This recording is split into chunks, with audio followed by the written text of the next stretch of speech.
Hi hello ನಮಸ್ಕಾರ ವೀಕ್ಷಕರೇ, boss ಟಿವಿಯ ವಿಶೇಷ ಕಾರ್ಯಕ್ರಮಕ್ಕೆ ಸ್ವಾಗತ. ನಾನು ಪಲ್ಲವಿ ರಾಜ್. ಪಂಚರಾಜ್ಯಗಳ ಚುನಾವಣೆ ಬಹುತೇಕ ನಮಗೆ ರಿಸಲ್ಟ್ ಏನು ಅನ್ನೋದು ಸದ್ಯಕ್ಕೆ ಗೊತ್ತಾಗಿದೆ. ಪಂಚ ರಾಜ್ಯಗಳಲ್ಲಿ ಬಹಳ ಎಕ್ಸೈಟ್ಮೆಂಟ್ ಆಗಿದ್ದಂತಹ ರಾಜ್ಯಗಳು ಅಂತಂದ್ರೆ ಒಂದು ತಮಿಳುನಾಡು, ಮತ್ತೊಂದು ವೆಸ್ಟ್ ಬೆಂಗಾಲ್.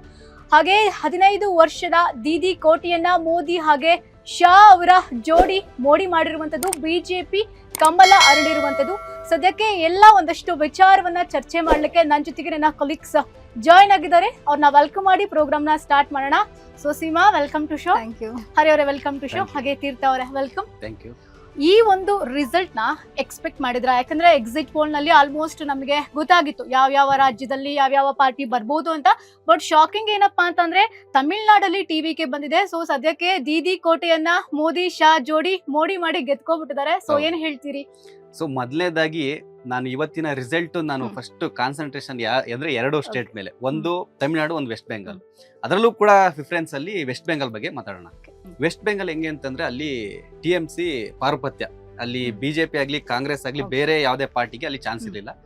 ಸೊ ಮೋದಿ, ನೀವ್ ಹೇಳ್ದಂಗೆ ಮೋದಿ ಶಾ ಜೋಡಿ, ಅದ್ರ ಜೊತೆಗೆ ಹಲವಾರು ಬಿಜೆಪಿ ನಾಯಕರ ಒಂದು ಅಲ್ಲಿ ಪಡೆನೇ ಅಲ್ಲಿ ಎಲೆಕ್ಷನ್ ಟೈಮಲ್ಲಿ ಹೋಗಿದ್ರಲ್ಲಿ ಬೀಡು ಬಿಟ್ಟು ಅಲ್ಲಿ ತಮ್ಮ ಕ್ಯಾನ್ವಾಸ್ ಮಾಡಿ ಬೇರೆ ಬೇರೆ ಸ್ಟ್ರಾಟಜಿ ಎಲ್ಲ ಮಾಡಿ ಅದು ಇವಾಗ ವರ್ಕ್ ಆಗಿದೆ.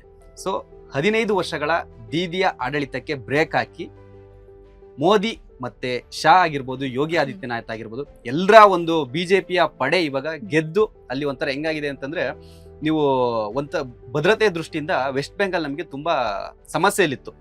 ಅಂದ್ರೆ ಅಕ್ರಮ ಬಾಂಗ್ಲಾ ವಲಸಿಗರು ಕೂಡ ಬರ್ತಾ ಇದ್ರು. ಸೊ ಇದೆಲ್ಲ ಕಂಟ್ರೋಲ್ ಮಾಡ್ಬೇಕಿತ್ತು. ಮತ್ತೆ ನಮ್ಮ ದೇಶನ ಸ್ವಲ್ಪ ಭದ್ರತೆಯ ದೃಷ್ಟಿಯಿಂದ ಅಲ್ಲಿ ಬಿಜೆಪಿ ಗೆಲ್ಬೇಕಿತ್ತು ಅಂತ ಎಲ್ಲಾ ಭಾರತೀಯರ ಆಸೆ ಆಗಿತ್ತು, ವೆಸ್ಟ್ ಬೆಂಗಾಲ್ ಮತದಾರರ ಕೂಡ ಆಸೆ ಆಗಿತ್ತು. ಸೊ ಇವಾಗ ಅದು ಸಾಧ್ಯ ಆಗಿದೆ. ನೀವೇನ್ ಹೇಳ್ತೀರಿ? ಅದೇ ಈಗ ತೀರ್ಥ ಅವ್ರು ಹೇಳ್ದಂಗೆ ಅಲ್ಲಿ ಮಹಿಳೆಯರ ರಕ್ಷಣೆ ಒಂದು ಮೇಜರ್ ಫ್ಯಾಕ್ಟರ್ ಆಗಿತ್ತು ವೆಸ್ಟ್ ಬೆಂಗಾಲ್ ಅಲ್ಲಿ. ಈ ಗೂಂಡಾಯಿಸಮು ಅದಿರ್ಬೋದು, ಮತ್ತೆ ಇತ್ತೀಚೆಗೆ ಒಂದು ನಡೀತಲ್ಲ ವೈದ್ಯಕೀಯ ಕಾಲೇಜು, ಆರ್ಜೆಕರ್ ವೈದ್ಯಕೀಯ ಕಾಲೇಜಲ್ಲಿ ವಿದ್ಯಾರ್ಥಿನಿ ಮೇಲೆ ಗ್ಯಾಂಗ್ ರೇಪ್ ಅಂಡ್ ಮರ್ಡರ್ ಆಗುತ್ತೆ.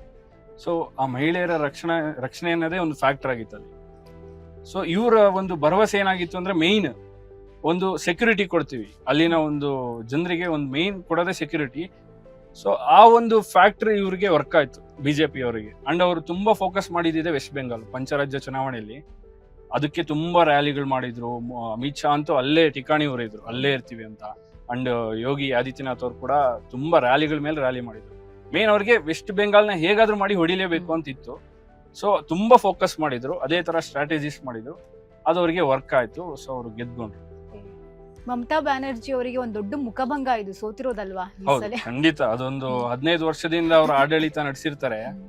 ಇವರು ಮೋದಿ ಮತ್ತೆ ಅಮಿತ್ ಶಾ ಅವರ ಒಂದು ಸ್ಟ್ರಾಟಜಿಯಲ್ಲಿ ಅದನ್ನ ಬ್ರೇಕ್ ಮಾಡ್ತಾರೆ. ಯಾವ್ದು ಅವ್ರಿಗೆ ಮೈನಸ್ ಆಗಿರಬಹುದು ಮಮತಾ ಅವರಿಗೆ? ಅದೇ ಆಂಟಿ ಇನ್ಕಮೆನ್ಸಿ, ಅವರ ಆಡಳಿತದಲ್ಲಿ ಒಂದಷ್ಟು ವೈಫಲ್ಯಗಳಿರುತ್ತಲ್ಲ. ಮೈನ್ ಅವ್ರದ್ದು ಇಶ್ಯೂ ಆಗ್ತಿದ್ರೆ ಸೆಕ್ಯೂರಿಟಿ. ತುಂಬಾ ಗಲಭೆಗಳು ನಡೀತಿತ್ತು ಅಲ್ಲಿ. ಈ ರೇಪ್ ಅಂಡ್ ಮರ್ಡರ್ ಅಂತ ಕೇಸ್ಗಳು ತುಂಬಾ ಇರ್ತಿತ್ತು. ಅಂಡ್ ಮೈನ್ ಇವ್ರದ್ದು ಹಿಂದೂಯಿಸಮ್ ಅಲ್ಲಿ ವರ್ಕ್ ಆಯ್ತು ಅನ್ಸುತ್ತೆ. ಒಬ್ಬೊಬ್ರು ಹೇಳ್ತಾರೆ ಮೋದಿ ಗೌರ್ಮೆಂಟ್ ಇದು ಆ ಒಂದು ಹಿಂದೂ ಐಡಿಯಾಲಜಿ ವರ್ಕ್ ಆಗಲ್ಲ, ಡೆವಲಪ್ಮೆಂಟ್ ಬೇಕು ಅದು ಇದು ಅಂತ. ಬಟ್ ಇವ್ರು ಅದನ್ನ ಅಲ್ಲಿ ಫೋಕಸ್ ಮಾಡ್ತಾರೆ. ವೆಸ್ಟ್ ಬೆಂಗಾಲ್ ಅಲ್ಲಿ ಅದನ್ನೇ ಫೋಕಸ್ ಮಾಡಿ ಅವರು ವರ್ಕ್ ಮಾಡಿದ್ದಾರೆ, ಅಲ್ಲಿ ವರ್ಕ್ ಆಗಿದೆ. ಇಷ್ಟು ವರ್ಷಗಳ ಕಾಲ ಬಿಜೆಪಿ ಆಡಳಿತ ಅಥವಾ ಬೇರೆ ಪಕ್ಷದ ಆಡಳಿತ ಬೇಡ ಅನ್ಸ್ಬಿಟ್ಟಿತ್ತ ಇವರಿಗೆ ಅಂತ ವೆಸ್ಟ್ ಬೆಂಗಾಲ್ ಅವರಿಗೆ? ಈಗ ಸಡನ್ ಆಗಿ ಅಕ್ಸೆಪ್ಟ್ ಮಾಡ್ಕೊಳ್ತಾರೆ ಅಂತಂದ್ರೆ ಅವರಿಗೂ ರೋಸ್ ಹಿಡಿದು ಹೋಗಿತ್ತು ಅನ್ಸುತ್ತೆ ಮಮತಾ ಅವರ ಆಡಳಿತ. ಇನ್ನೊಂದೇನಂದ್ರೆ, ಈ ಸಲ ಯಾರು ಹಿಂದೂಯಿಸಮ್ ನ ಎರಾಡಿಕೇಟ್ ಮಾಡ್ತೀವಿ ಅಂತ ಹೊರಟಿದ್ರು ಅವರಿಗೆ ಜನ ಪಾಠ ಕಲಿಸಿದ್ದಾರೆ ಅನ್ಸುತ್ತೆ. ವೆಸ್ಟ್ ಬೆಂಗಾಲಲ್ಲೂ ಅದೇ ಆಗಿದೆ, ಈ ಕಡೆ ತಮಿಳ್ನಾಡಲ್ಲೂ ಕೂಡ ಅದೇ ಆಗಿದೆ. ಹೌದು. ಅಲ್ಲ, ಒಂದು ಏನಂತಂದ್ರೆ ಇವ್ರು ಕೇಳಿದ ಪ್ರಶ್ನೆ ಅದೇ, ಇಷ್ಟು ದಿನ ಏನ್ ಮಾಡ್ತಿದ್ರು ವೆಸ್ಟ್ ಬೆಂಗಾಲ್ ಮತದಾರರು ಅಂತಂದ್ರಲ್ಲ. ಸೊ ಅಲ್ಲಿ ಹೆಂಗೆ ಅಂತಂದ್ರೆ, ನೀವು ಬಿಜೆಪಿ ಕ್ಯಾಂಡಿಡೇಟ್ಗೆ ಕೂಡ ಹಲ್ಲೆ ಮಾಡಿದ್ರೆ ಈ ಎಲೆಕ್ಷನ್. ಸೊ ಅಷ್ಟು ಅಲ್ಲಿ ಅಭದ್ರತೆ ಇತ್ತು. ಸೊ ಅಲ್ಲಿದ್ದಾಗ ನಾರ್ಮಲ್ ಒಬ್ಬ ಮತದಾರ ಹೋಗಿ ನಾನು ಬಿಜೆಪಿ ಸಪೋರ್ಟ್ ಮಾಡ್ತಿದ್ರೆ ಖಂಡಿತ ಅಲ್ಲಿ ಬದುಕೋಕೆ ಚಾನ್ಸ್ ಇರಲ್ಲ.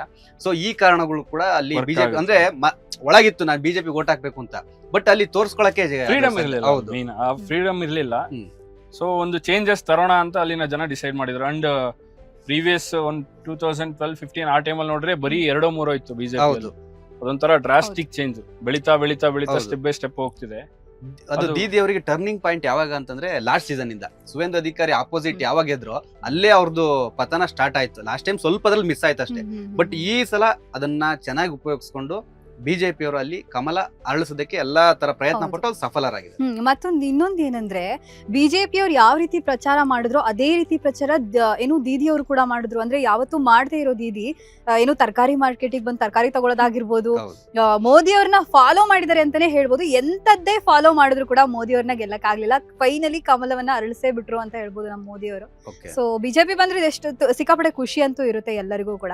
ಯಾಕಂದ್ರೆ ಒಂದು ಭದ್ರತೆ ದೃಷ್ಟಿಯಿಂದ ಆಗಿರ್ಬೋದು ಅಥವಾ ಏನೇ ಒಂದು ಯಾವುದೇ ದೃಷ್ಟಿಯಿಂದ ಆಗಿರ್ಬೋದು, ಬಿಜೆಪಿ ಮೋದಿ ಅವ್ರು ಯಾವಾಗ್ಲೂ ಪ್ಲಾನ್ಡ್ ಆಗಿ ಎಲ್ಲಾನು ಪ್ಲಾನ್ಡ್ ಆಗಿ, ಅಂದ್ರೆ ಅವ್ರು ಯಾವಾಗ್ಲೂ ಅಷ್ಟೇ ಅವ್ರು ಹೇಳ್ತಾರೆ ಇವ್ರು ಹೇಳ್ತಾರೆ ಅಂತ ಹೇಳಿ ಅಷ್ಟೇ ಮಾಡಲ್ಲ. ಒಂದು ಲೀಡರ್ ಆಗಿ ಒಂದು ಯಾವ್ಯಾವ ಇದನ್ನ ಹೆಂಗೆ ಹ್ಯಾಂಡಲ್ ಮಾಡ್ಬೇಕು ಅನ್ನೋದು ಮೋದಿ ಅವ್ರಿಗೆ ತುಂಬಾ ಚೆನ್ನಾಗಿ ಗೊತ್ತು ಅಂತಾನೆ ಹೇಳ್ಬೋದು. ಅದ್ರಲ್ಲಿ ನಾವು ಸಿಕ್ಕಾಪಟ್ಟೆ ಹೆಮ್ಮೆ ಪಡ್ಬೇಕು ಮೋದಿ ವಿಚಾರ. ಅಂಡ್ ಅವ್ರ ದೀದಿಯವರು ಕೂಡ ಒಂದಷ್ಟು ಸ್ಟೇಟ್ಮೆಂಟ್ ಗಳು ಹಿಂದೂಯಿಸಂ ಆಪೋಸಿಟ್ ಆಗಿ ಕೊಡ್ತಾ ಹೌದು. ಅವ್ರಿಗೆ ಏನ್ ಕಾನ್ಫಿಡೆನ್ಸ್ ಅಂದ್ರೆ ನಾವು ಇಲ್ಲಿ ಹಿಂದೂಗಳನ್ನ ಏನೇ ಟೀಕೆ ಮಾಡಿದ್ರು ನಮ್ಮನ್ನ ಯಾರು ಮುಟ್ಟಕ್ ಆಗಲ್ಲ, ಹೌದು. ಅದೊಂದು ತುಂಬಾ ಕಾನ್ಫಿಡೆನ್ಸ್ ಅಲ್ಲಿ ಇದ್ರು. ಅವ್ರಿಗೆ ಒಂದು ಒಳ್ಳೆ ಪಾಠ ಇತ್ತು. ವೆಸ್ಟ್ ಬೆಂಗಾಲ್ ಅಲ್ಲಿ ಇನ್ನ ಹಿಂದುತ್ವ ಅರಳುತ್ತೆ ಅಂತೀರಾ? ಖಂಡಿತ ಖಂಡಿತ ಅರಳುತ್ತೆ. ಇಲ್ಲ, ಆಕ್ಚುಲಿ ಅಲ್ಲಿ ಇತ್ತು, ಅದನ್ನ ತೋರ್ಸ್ಕೊಳಕ್ಕೆ ಭಯ ಇತ್ತು, ಹೌದು, ಸೇಫ್ಟಿ ಹೌದು. ಭಯ ಇತ್ತು. ಸೊ ಇವಾಗ ಏನಂದ್ರೆ ನೀವು ನೋಡ್ಬೋದು, ಈಗ ಎಲೆಕ್ಷನ್ ಇನ್ನು ರಿಸಲ್ಟ್ ಬಂದಿದೆ, ಬಿಜೆಪಿ ಆಲ್ಮೋಸ್ಟ್ ಗೆದ್ದಂಗೆ. ಸೊ ಇವಾಗ ಏನಾಗ್ತಿದೆ ಅಂದ್ರೆ ಅಲ್ಲಿ ಟಿಎಂಸಿ ಏನು ಮುಂಚೆ ಏನಿತ್ತು, ಬಿಜೆಪಿ ಆಫೀಸ್ ಆಗಿರ್ಬೋದು, ಬಿಜೆಪಿ ಕಾರ್ಯಕರ್ತರ ಮನೆಗೆ ಟಿಎಂಸಿ ಅವರು ಅಟ್ಯಾಕ್ ಮಾಡ್ತಾ ಇದ್ರು. ಹೌದು. ಸೊ ಇವಾಗ ಗೆದ್ದ ತಕ್ಷಣ ಬಿಜೆಪಿ ಕಾರ್ಯಕರ್ತರು ಟಿಎಂಸಿ ಆಫೀಸಿಗೆ ಅಟ್ಯಾಕ್ ಮಾಡ್ತಿದ್ದಾರೆ. ಅಂದ್ರೆ ಅದೊಂದು ಟರ್ನಿಂಗ್. ಸೊ ಇವಾಗ ಇಷ್ಟು ದಿನ ನಮಗೆ ಅಧಿಕಾರ ಇರಲ್ಲ, ಇಷ್ಟು ದಿನ ನಮ್ಗೆ ಭಯದಲ್ಲಿದ್ವಿ. ಸೊ ಇವಾಗ ನಮ್ದೇ ಅಧಿಕಾರ ಇದೆ. ಹೌದು. ಸೊ ನಾವು ನಿಮ್ ತರನೇ ಏನ್ ವಾಪಸ್ ಕೊಟ್ಟಿದ್ರೆ ನಮ್ಗೆ, ನಾವು ಅದನ್ನ ವಾಪಸ್ ಕೊಡ್ತೀವಿ ಅನ್ನೋ ತರ ಇವಾಗ ಮಾಡ್ತಿದ್ದಾರೆ. ಇನ್ನೊಂದೇನಂದ್ರೆ ವಾಪಸ್ ಕೊಡ್ತೀವಿ ಅನ್ನೋದಕ್ಕಿಂತ ಹೆಚ್ಚಾಗಿ ಒಂದು ಪಕ್ಷದಲ್ಲಿ ಒಂದು ಲೀಡರ್ ಆಗಿ ನಾವು ಏನೋ ಸಂಭಾಳಿಸ್ತಾ ಇದೀವಿ ಒಂದು ರಾಜ್ಯನ ಅಥವಾ ಒಂದು ಏನು ರಾಜ್ಯನ ಅಂತ ನೋಡೋದಾದ್ರೆ ಆ ಲೀಡರು ಎಲ್ಲರನ್ನು ಈಕ್ವಲ್ ಆಗಿ ನೋಡ್ಬೇಕು. ಹೌದು. ಹಿಂದೂ ಮುಸ್ಲಿಂ ಈ ತರ ನೋಡಿದ್ರೆ ಆಗಲ್ಲ. ಯಾಕಂದ್ರೆ ನೆಕ್ಸ್ಟ್ ಡೇಸ್ ಅಲ್ಲಿ ಅವ್ರಿಗೆ ಹೇಗೆ ಓಟ್ ಹಾಕ್ತಾರೆ. ಇವಾಗ ಏನು ಹಿಂದೂಗಳೆಲ್ಲ ಮೋದಿ ಅವ್ರಿಗೆ ಓಟ್ ಹಾಕಿದ್ದಾರೆ, ಅದ್ರಲ್ಲಿ ಎಷ್ಟೋ ಜನ ಅವ್ರವ್ರು ಇರ್ಬೋದು. ಹೌದು. ಸೊ ಒಂದ್ ಲೀಡರ್ ಆದವರು ಎಲ್ಲಾರನ್ನು ಹ್ಯಾಂಡಲ್ ಮಾಡೋ ಕೆಪಾಸಿಟಿ ಇರ್ಬೇಕು ಅವ್ರಿಗೆ. ಇವ್ರ ಕ್ಯಾಸ್ಟ್ ಅವ್ರು ಬೇರೆ ಅವ್ರ ಕ್ಯಾಸ್ಟ್ ಅವ್ರು ಬೇರೆ ಅಂತ ಹೋದ್ರೆ ಆಗಲ್ಲ. ಸೊ ಅದು ಅವ್ರಿಗೆ ಮೈನಸ್ ಆಯ್ತು ಅಂತ ನನಗನ್ನಿಸ್ತು. ಇನ್ನೊಂದು ವರ್ಕ್ ಆಗಿದೆ ಏನಂದ್ರೆ ಬಿಜೆಪಿಗೆ ಅಲ್ಲಿ ಅದೇ ಹೇಳಿದ್ನಲ್ಲ, ಆರ್ಜಿಕರ್ ಮೆಡಿಕಲ್ ಕಾಲೇಜ್ ಅಲ್ಲಿ ಆ ಸಂತ್ರಸ್ತೆ ತಾಯಿಗೆ ಟಿಕೆಟ್ ಕೊಡ್ತಾರೆ. ಹೌದು. ಅದೊಂದು ಇವ್ರಿಗೆ ತುಂಬಾ ಪ್ಲಸ್ ಆಯ್ತು. ಪ್ಲಸ್ ಆಯ್ತು. ಅದೊಂದು ಒಳ್ಳೆ ಸ್ಟ್ರಾಟಜಿ ಅವರು ಅಲ್ಲಿ ವರ್ಕ್ ಮಾಡಿದ್ರು. ಅವರಿಗೆ ಟಿಕೆಟ್ ಕೊಟ್ಟಿದ್ರಿಂದ ಅಲ್ಲಿ ಎಷ್ಟೋ ಹೆಣ್ಮಕ್ಳಿಗೆ ಅದೊಂದು ಭರವಸೆ ಬಂತು, ಹೌದಪ್ಪ ನಮ್ ಪರವಾಗಿ ನಿಲ್ತಾರೆ, ರಕ್ಷಣೆ ಸಿಗುತ್ತೆ. ಅದ್ರ ಪರವಾಗಿ ಒಂದು ಇವ್ರೇನೋ ಒಂದು ಕೆಲಸ ಮಾಡ್ತಾರೆ ಅನ್ನೋದು ಅವರಿಗೆ ಭರವಸೆ ಬಂತು. ಹಂಗಾಗಿ ಒಂದು ಆ ಮಹಿಳೆಯರ ಓಟ್ ಕೂಡ ಇವ್ರಿಗೆ ತುಂಬಾ ಶೇರ್ ಆಗಿದೆ. ಅಲ್ಲ, ಬಿಜೆಪಿ ತರ ಸಾಕಷ್ಟು ಪ್ರಯೋಗ ಮಾಡಿದೆ. ಅಂದ್ರೆ ಲಾಸ್ಟ್ ಟೈಮ್ ಒಡಿಶಾ ಎಲೆಕ್ಷನ್ ನೋಡ್ಬೋದು. ಒಡಿಶಾ ಎಲೆಕ್ಷನ್ ಏನಾಯ್ತು ಅಂದ್ರೆ ಒಬ್ಬ ಬಡ ಮಧ್ಯಮಗಿನ ಲೋಯರ್ ಕ್ಲಾಸ್ ಒಬ್ಬ ಯುವಕನ್ನ ಮುಸ್ಲಿಂ ಯುವಕರು ಸೇರ್ಕೊಂಡು ಕೊಂದಾಕ್ತಾರೆ ಏನೋ ಬೇರೆ ಕಾರಣ. ಸೊ ಅಮಿತ್ ಶಾ ಅಲ್ಲಿ ಹೋಗ್ಬಿಟ್ಟು ಅವರ ತಂದೆಗೆ, ಯಾರು ಸಾವನ್ನಪ್ಪಿರ್ತಾನಲ್ಲ ಆ ಯುವಕನ ತಂದೆಗೆ ಟಿಕೆಟ್ ಕೊಟ್ಟು ಗೆಲ್ಸ್ಕೊಂಡ್ ಬರ್ತಾರೆ. ಸೊ ಈ ತರ ಇದೆ ಉದಾಹರಣೆಗಳು. ಮತ್ತೆ ಈ ಗೂಂಡಾಯಿಸಂ ಇದೆಯಲ್ಲ, ಅದು ಅವರು ಜಮ್ಮು ಕಾಶ್ಮೀರ್ ಇರ್ಬೋದು ಅಥವಾ ಉತ್ತರ ಪ್ರದೇಶ್ ಇರ್ಬೋದು, ಎಲ್ಲೆಲ್ಲೆಲ್ಲೆಲ್ಲ ಅವರು ಒಂದು ಆ ಪವರ್ ತಗೋತಿದಾರೋ, ಈ ಕಾಶ್ಮೀರದಲ್ಲಿ ಅವ್ರ ಗೌರ್ಮೆಂಟ್ ಇಲ್ಲ ಅಂದ್ರು ಅಲ್ಲಿಗೆ ಒಂದ್ ಲೆವೆಲ್ಗೆ ಅವ್ರು ಅದನ್ನ ಎರಾಡಿಕೇಟ್ ಮಾಡಿದ್ದಾರೆ. ಹೌದು. ಅಂಡ್ ಉತ್ತರ ಪ್ರದೇಶದಲ್ಲಿ ಕೂಡ ಇವ್ರ ಗೌರ್ಮೆಂಟ್ ಬಂದಾಗಿನ, ಸ್ಟೇಟ್ ಗೌರ್ಮೆಂಟ್ ಬಂದಾಗಿನ ತುಂಬಾ ಈ ಯೋಗಿ ಆದಿತ್ಯನಾಥ್ ಅವ್ರ ಲೀಡರ್ಶಿಪ್ ನಲ್ಲಿ JCB ರೂಲ್ ಅದು ಇದು ತಂದು ತುಂಬಾ ಅದನ್ನ ಕಂಟ್ರೋಲ್ ಮಾಡಿದ್ದಾರೆ. ನೆಕ್ಸ್ಟ್ ಈಗ ವೆಸ್ಟ್ ಬೆಂಗಾಲ್ ಅಲ್ಲೂ ಕೂಡ ಅವ್ರದ್ದು ಅದೇ ಏಮ್ ಇರೋದು, ಅದನ್ನ ಅವ್ರು ವರ್ಕ್ ಮಾಡೇ ಮಾಡ್ತಾರೆ. ರೀಸೆಂಟ್ ಆಗಿ ಬಾಂಗ್ಲಾ ಸಂಸದ ಒಂದು ಸ್ಟೇಟ್ಮೆಂಟ್ ಕೊಡ್ತಾರೆ, ಇನ್ಮೇಲೆ ಬಿಜೆಪಿ ಏನಾದ್ರೂ ಈ ವೆಸ್ಟ್ ಬೆಂಗಾಲ್ ಅಲ್ಲಿ ಬಂದ್ರೆ ನಮಗೆ ಉಳಿಗಾಲ ಇರೋದಿಲ್ಲ, ನಾವೆಲ್ಲ ಮತ್ತೆ ವಾಪಸ್ ಹೋಗ್ಬೇಕು ಅಂತ. ಅಂದ್ರೆ ಅಷ್ಟ್ರ ಮಟ್ಟಿಗೆ ಗೆಲ್ಲೋದಕ್ಕಿಂತ ಮುಂಚೆನೆ ಬಿಜೆಪಿ ಭಯ ಶುರುವಾಗಿ ಬಂದ ಮೇಲೆ ಅವ್ರಿಗೆ ಭಯ ಸ್ಟಾರ್ಟ್ ಆಗಿದೆ ಇವಾಗ. ಅಂದ್ರೆ ಅಲ್ಲಿರೋಂತ ಬೇರೆ ದೇಶದವರೆಲ್ಲ ವಾಪಸ್ ಹೋಗ್ತಾರ. ಹೌದು, ಈಗ ತುಂಬಾ ಜನ ಹೇಳ್ತಿದ್ದಾರೆ ಪಾಕಿಸ್ತಾನ ಬಾಂಗ್ಲಾದೇಶ ಅವರಿಗೆಲ್ಲ ಭಯ ಶುರುವಾಗಿದೆ. ಅದು ಖಂಡಿತ ವರ್ಕ್ ಮಾಡೇ ಮಾಡ್ತಾರೆ. ಇಲ್ಲ, ಆಮೇಲೆ ಇನ್ನೊಂದೇನಂದ್ರೆ ಸಿಸಿಟಿವಿ ವಿಚಾರ ನೀವೆಲ್ಲ ನೋಡಿರ್ತೀರಾ. ಸಿಸಿಟಿವಿ ವಿಚಾರ ದೊಡ್ಡ ಸೌಂಡ್ ಮಾಡ್ತು. ಅಂದ್ರೆ ಬಿಜೆಪಿ ಅವರು ಮತ ಬ್ಯಾಂಕ್ ಗಳನ್ನ ಬದಲಾಯಿಸ್ತಾ ಇದ್ದಾರೆ. ಏನು ಸುರಿಯೋ ಮಳೆಲಿ ದೀದಿ ಅವರ ಪಕ್ಷಗಳಿಗೆ ಭಯ ಅಥವಾ ಇನ್ನೊಂದು ಬಿಜೆಪಿ ಅವ್ರನ್ನ ನೆಗೆಟಿವ್ ಆಗಿ ತೋರಿಸ್ಬೇಕು, ಅಂದ್ರೆ ಕ್ಯಾನ್ಸಲೇ ಮಾಡಿಸ್ಬೇಕು ಅನ್ನೋ ರೇಂಜ್ಗೆ ಅವರು ಆತರ ಪ್ಲಾನ್ ಅನ್ನ ಕ್ರಿಯೇಟ್ ಮಾಡಿರುವಂತದ್ದು. ಅದ್ ನೋಡಿದ್ರೆ ಇಮೇಲ್ ಮುಖಾಂತರ ಇವ್ರಿಗೂ ಕಳ್ಸಿರ್ತಾರೆ, ಅದನ್ನ ಇವ್ರು ತಪ್ಪರ್ಥ ಮಾಡ್ಕೊಂಡಿರ್ತಾರೆ. ಏನ್ ಅನ್ಸುತ್ತೆ ಇದ್ರ ಬಗ್ಗೆ? ನೀವೇನ್ ಹೇಳ್ತೀರಾ ತೀರ್ಥ? ಇಲ್ಲ, 100% ಇಲ್ಲಿ ಅದಾಗೆ ಆಗಿದೆ. ಏನು ಆಡಳಿತ ರೂಢ ಟಿಎಂಸಿ ದೀದಿ ಏನಿದ್ದಾರೆ ಅವರು 100% ಎಲ್ಲ ತಮ್ಮ ಅಧಿಕಾರವನ್ನ ದುರ್ಬಳಕೆ ಮಾಡ್ಕೊಂಡಿದ್ದಾರೆ. ಅಲ್ಲಿ ಏನಾಗಿರ್ಬೋದು, ವಾರ್ ರೂಮ್ ಆಗಿರ್ಬೋದು, ಅದನ್ನೆಲ್ಲ ಅವ್ರ ಕಂಟ್ರೋಲ್ ತಗೊಂಡಿದ್ದಾರೆ. ಕೆಲವು ಕಡೆ ವೋಟಿಂಗ್ ಅಲ್ಲಿ ಕಳ್ಳ ಮತದಾನ ಆಗಿರ್ಬೋದು, ಬೇರೆ ಬೇರೆ ಸ್ಟ್ರಾಟಜಿ ಮಾಡಿದ್ದಾರೆ, ಇಲ್ಲ ಅಂತಲ್ಲ. ಬಟ್ ಈ ಸಲ ಅದನ್ನೆಲ್ಲ ಲಾಸ್ಟ್ ಟೈಮು ಅಪೋಸ್ ಮಾಡೋದಕ್ಕೆ ಕೂಡ ಯಾರು ಮುಂದೆ ಬರ್ತಿರ್ಲಿಲ್ಲ. ಬಟ್ ಇವಾಗ ಹೆಂಗೆ ಅಂದ್ರೆ ಅಪೋಸ್ ಮಾಡೋದಕ್ಕೆ ಅಂತಾನೆ, ಅದನ್ನೆಲ್ಲ ನೋಡ್ಕೊಳ್ಳೋದಕ್ಕೆ ಅಂತಾನೆ ಬಿಜೆಪಿ ಒಂದು ಟೀಮ್ ನ ರೆಡಿ ಮಾಡಿತ್ತು ಅಮಿತ್ ಶಾ ಅವ್ರ ನೇತೃತ್ವದಲ್ಲಿ. ಸೊ ನೀವು ಉದಾಹರಣೆ ನೋಡ್ಬೋದು, ಲಾಸ್ಟ್ ಟೈಮ್ ವಿಡಿಯೋ ನೋಡಿರ್ತೀರಾ, CRPF ವ್ಯಾನ್ ಗಳು ಸುಮಾರು ಒಂದು ಹೋಗಿರ್ತವೆ. ಸೊ ಅದೆಲ್ಲ UP ಇಂದ ಅಲ್ಲಿಗೆ ಹೋಗಿರೋದು. ಸೊ ಈ ಸಲ ನಾವೆಲ್ಲದಕ್ಕೂ ಸಿದ್ಧ. ನೀವೇನೇ ಲಾಸ್ಟ್ ಟೈಮ್ ಏನೇ ಏನೋ ಅನ್ಯಾಯ ಮಾಡಿದಿರೋ ಅದನ್ನೆಲ್ಲ ನಾವು ಸರಿ ಮಾಡ್ತೀವಿ ಅನ್ನೋ ತರನೇ ಮಾಡಿ ಮತ್ತೆ ಲ್ಯಾಕ್ಸ್ ಆಫ್ ಇಲ್ಲಿಗಲ್ ವೋಟ್ಸ್ ನ ಇವರು ತೆಗೆದಿದ್ದಾರೆ. ಅದರಿಂದ ಮತಗಟ್ಟೆಯಿಂದ ಹೌದು ಹೌದು ಅದು ಒಳ್ಳೆ ಡೆವಲಪ್ಮೆಂಟ್ ಅಲ್ಲಿ ಅಲ್ಲೇ ಅವರಿಗೆ ಟರ್ನಿಂಗ್ ಆಗುತ್ತೆ. ಹೌದು. ಅದೆಲ್ಲ ಅವ್ರ ವೋಟ್ ಬಿದ್ದಿದ್ರೆ ಇವರಿಗೆ ಒಂದ್ ಸ್ವಲ್ಪ ಪ್ಲಸ್ ಆಗ್ತಿತ್ತೇನೋ ಹೌದು. TMCಗೆ. ಹ್ಮ್.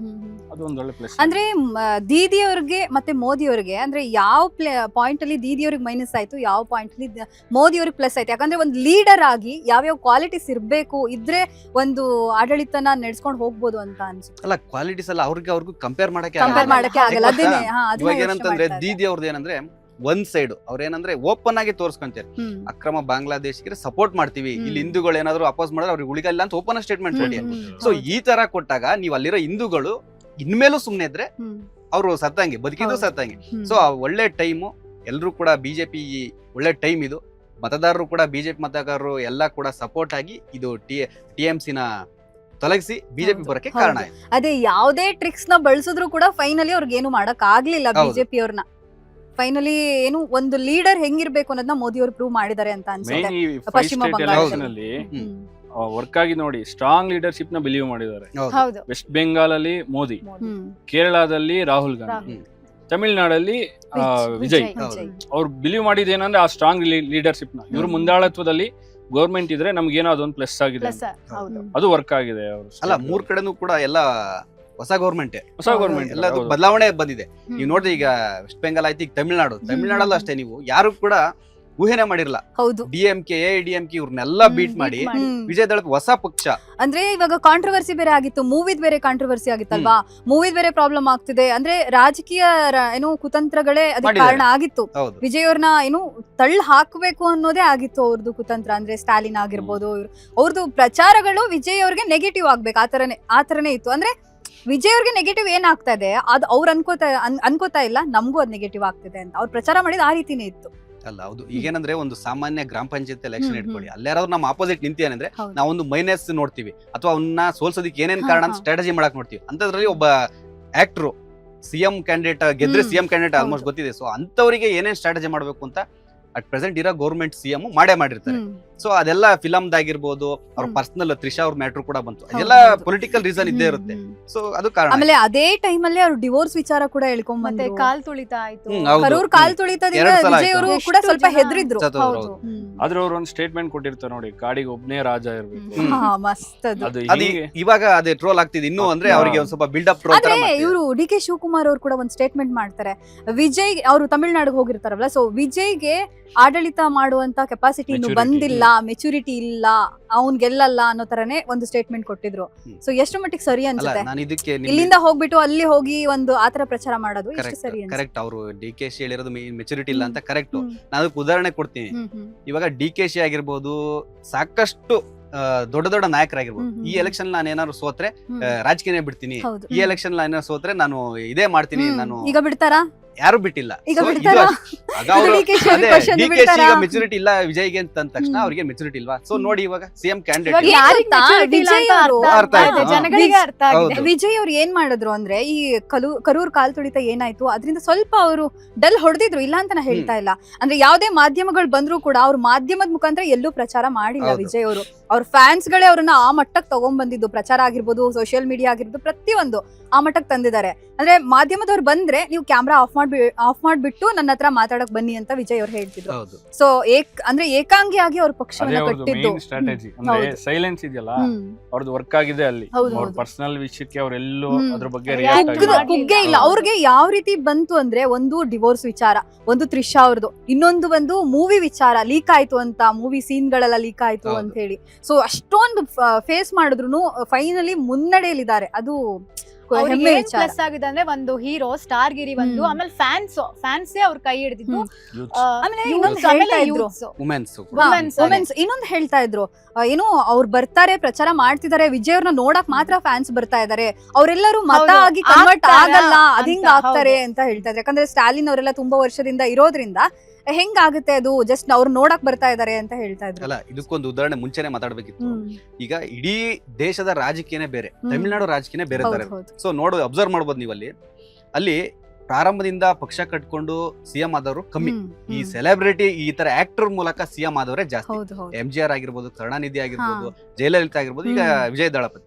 ಅಲ್ಲಿ ಏನಂದ್ರೆ ಸಿನಿಮಾ ರಾಜಕೀಯ ಎರಡೂ ಕೂಡ ಒಂಥರ ಮಿಕ್ಸ್ ಹೌದು. ವರ್ಕ್ ಆಗುತ್ತೆ ಅಲ್ಲಿ. ಹಾ. ಅಲ್ಲಿ work ಒಂಥರ ಗಂಡನ್ ಮನೆ ತವ್ರ ಮನೆ ಇರೋ ಸೊ ತರ. ಇದೇ ತಗೊಳ್ಳಿ, ಸಿಎಂ ಸ್ಟಾಲಿನ್ ಅವ್ರ ಪುತ್ರ ಉದಯನಿಧಿ ಅವರು ಅಷ್ಟೇ ಆಕ್ಟರ್ ಕಮ್ ಇವಾಗ MLA ಮಿನಿಸ್ಟರ್ ಆಗಿದ್ದಾರೆ.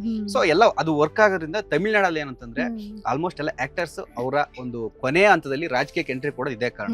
ಕಮಲ್ ಹಾಸನ್ ಬಂದ್ರು, ರಜನಿಕಾಂತ್ ಅವ್ರು ಹೌದು. ಕ್ಲಿಕ್ ಆಗಿಲ್ಲ ಅಷ್ಟೇ, ಅದ್ ಬಿಟ್ರೆ ಎಲ್ಲರೂ ಕೂಡ actors ಬಂದಿರ್ತಾರೆ. ಕಮಲ್ ಹಾಸನ್ ಬಂದು ಹೋಗಿರೋದೇ ಗೊತ್ತಾಗಿಲ್ಲ ನಮಗೆ. ಹೌದು, ಅದೇ ಕ್ಲಿಕ್ ಆಗಿಲ್ಲ. ಹೌದು. ಬಟ್ ಅವರು 100% ಆಕ್ಟರ್ ಅವ್ರು ಅಂದ್ರೆ ವಿಜಯ್ ಅವರು ಎಫರ್ಟ್ ಹೆಂಗಿತ್ತು ಅಂದ್ರೆ ಟಿವಿಗೆ ಪಕ್ಷ ಬರ್ತಾ ಇದೆ ಅಂತ ಗೊತ್ತಾಗಿದೆ ನಮಗೆ ಇತ್ತೀಚೆಗೆ ತಾನೆ. ಹೌದು 2 ವರ್ಷ ಎಫರ್ಟ್ ನ ಸಿಕ್ಕಾಪಟ್ಟೆ ಹಾಕಿದ್ದಾರೆ ಅವ್ರು. ಹೌದು, ಎಲ್ಲ ಹೌದು. ವಿಚಾರವನ್ನ ಅಂದ್ರೆ ಒಂದು Showcase ಲೀಡರ್ ಗೆ ಇರ್ಬೇಕಾದಂತ ಕ್ವಾಲಿಟೀಸ್ ಎಲ್ಲ ಇದೆ. ಅಂದ್ರೆ ಮಾತಾಡಿ ಕಳ್ಕೊಂಬೇಡ, ನೀನು ಕೆಲಸ ಮಾಡು ಅನ್ನೋ ತರ. ಮೌನವಾಗಿ ಪಡ್ಕೋ ಎಲ್ಲದನ್ನು ಅಂತ. ಮತ್ತೆ ಇನ್ನೊಂದು ವಿಚಾರ ಅಂದ್ರೆ ಇಲ್ಲೂ ಅಷ್ಟೇ, ಹಿಂದೂಯಿಸಮ್ದು ಆ ಸ್ಟಾಲಿನ್ ಇರ್ಬೋದು, ಅವ್ರ ಮಗ ಇರ್ಬೋದು, ತುಂಬಾ ಅದನ್ನ ಒಂಥರ ನಿರ್ಲಕ್ಷ್ಯ ನಿರ್ಲಕ್ಷ್ಯ ಭಾವನೆ ಮಾಡಿದ್ರು, ಹೌದು. ತುಂಬಾ ಬೈದಿದ್ರು, ಅದು ಇದು ಮಾತಾಡಿದ್ರು. ಅವರಿಗೆಲ್ಲ ಒಂದು ಲೆಸನ್ ಈಗ ಅದೇ ವೈರಲ್ ಆಗ್ತಿರೋದು. ಹೌದು. ಯಾರು ಅವರಿಗೂ ಒಂದು ಮುಖಭಂಗನೇ ಇದು ಸೋಲು. ಈಗ ವಿಜಯ್ ಅವ್ರದ್ದು ಐಡಿಯಾಲಜಿ ಸೇಮ್ ಇರ್ಬೋದು ಸ್ಟಾಲಿನ್ಗೂ ಅವರಿಗೂ, ಬಟ್ ಇವ್ರಿಗೊಂದು ಚಾನ್ಸ್ ಕೊಡೋಣ ಅಂತ ನೋಡಿರ್ತಾರೆ ಬಿಟ್ರೆ ಹೌದು.